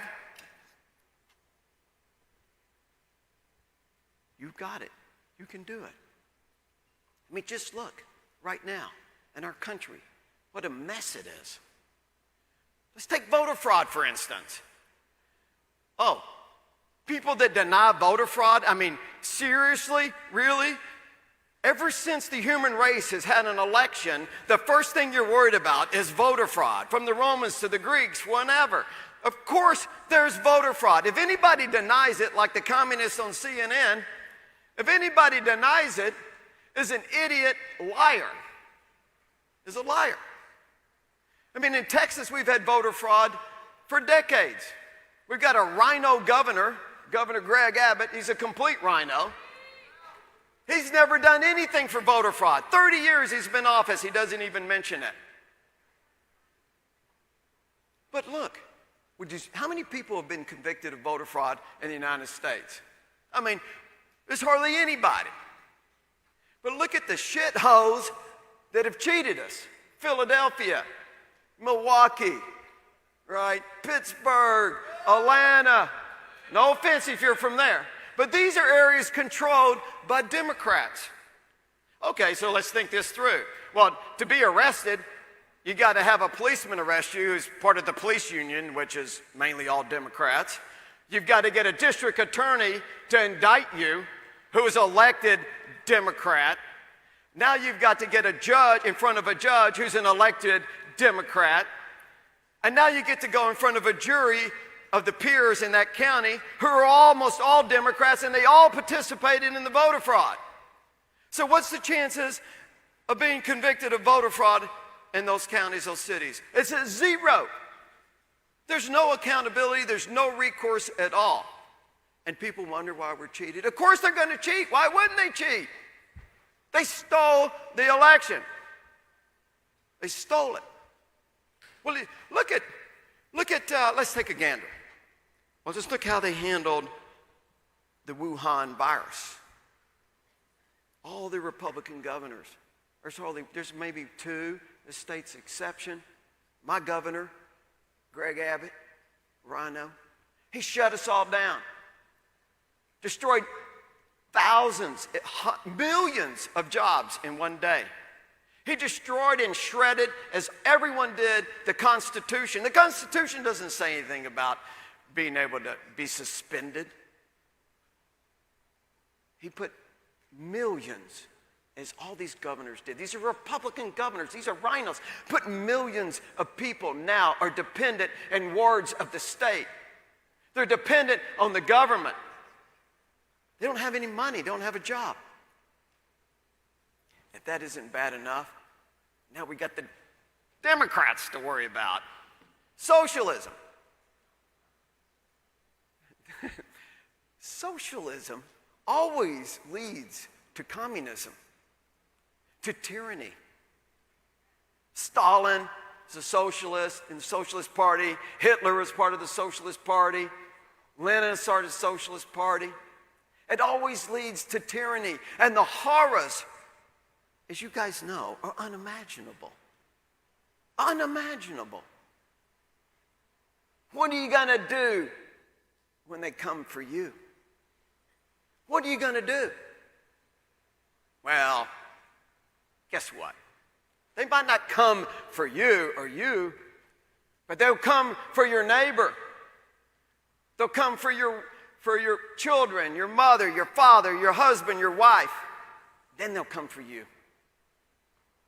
What are you going to do about it? Let me read you something.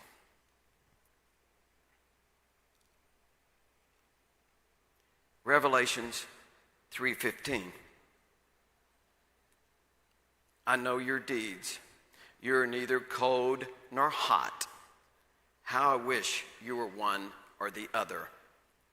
So because you are lukewarm, neither hot nor cold, I'm about to vomit you out of my mouth. Patriots, I pray this will never be said about me. I don't think it'll ever be said about anybody in here. I don't think so. Because you guys understand that our liberty comes from God and not the government. Right?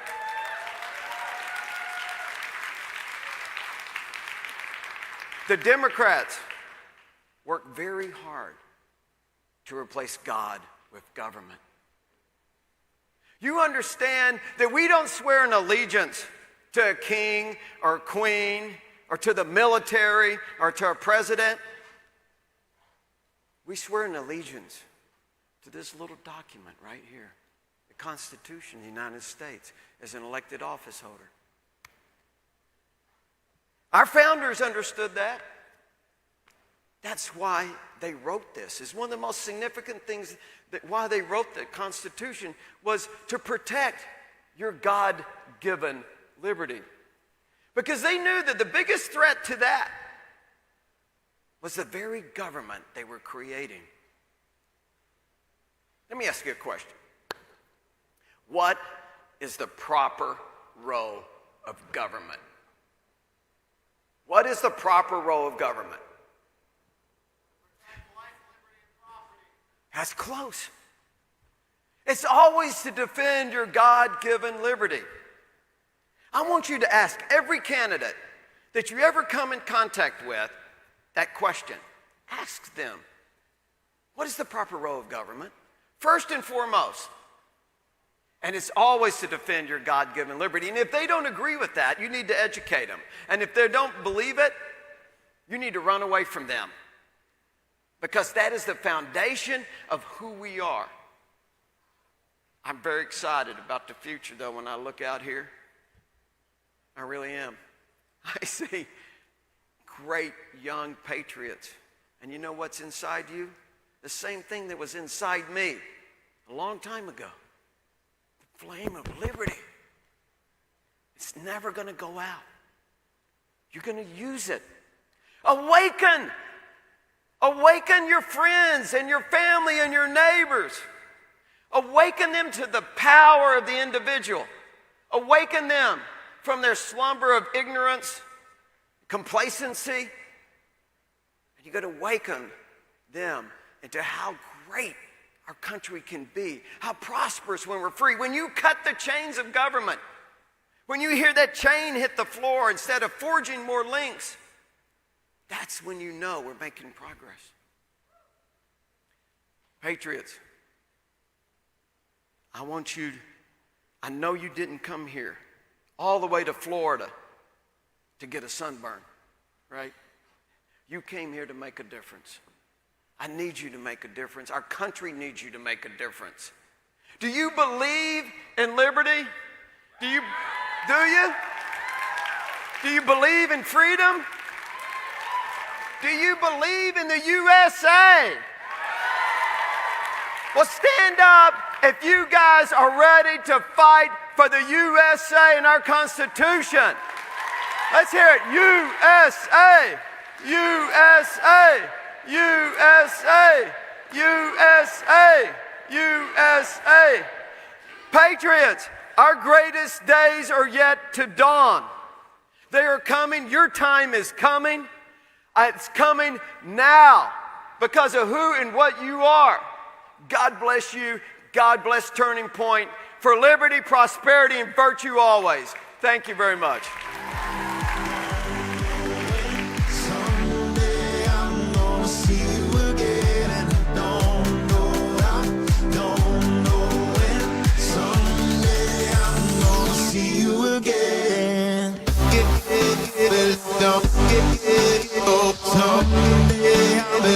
Hello, everyone.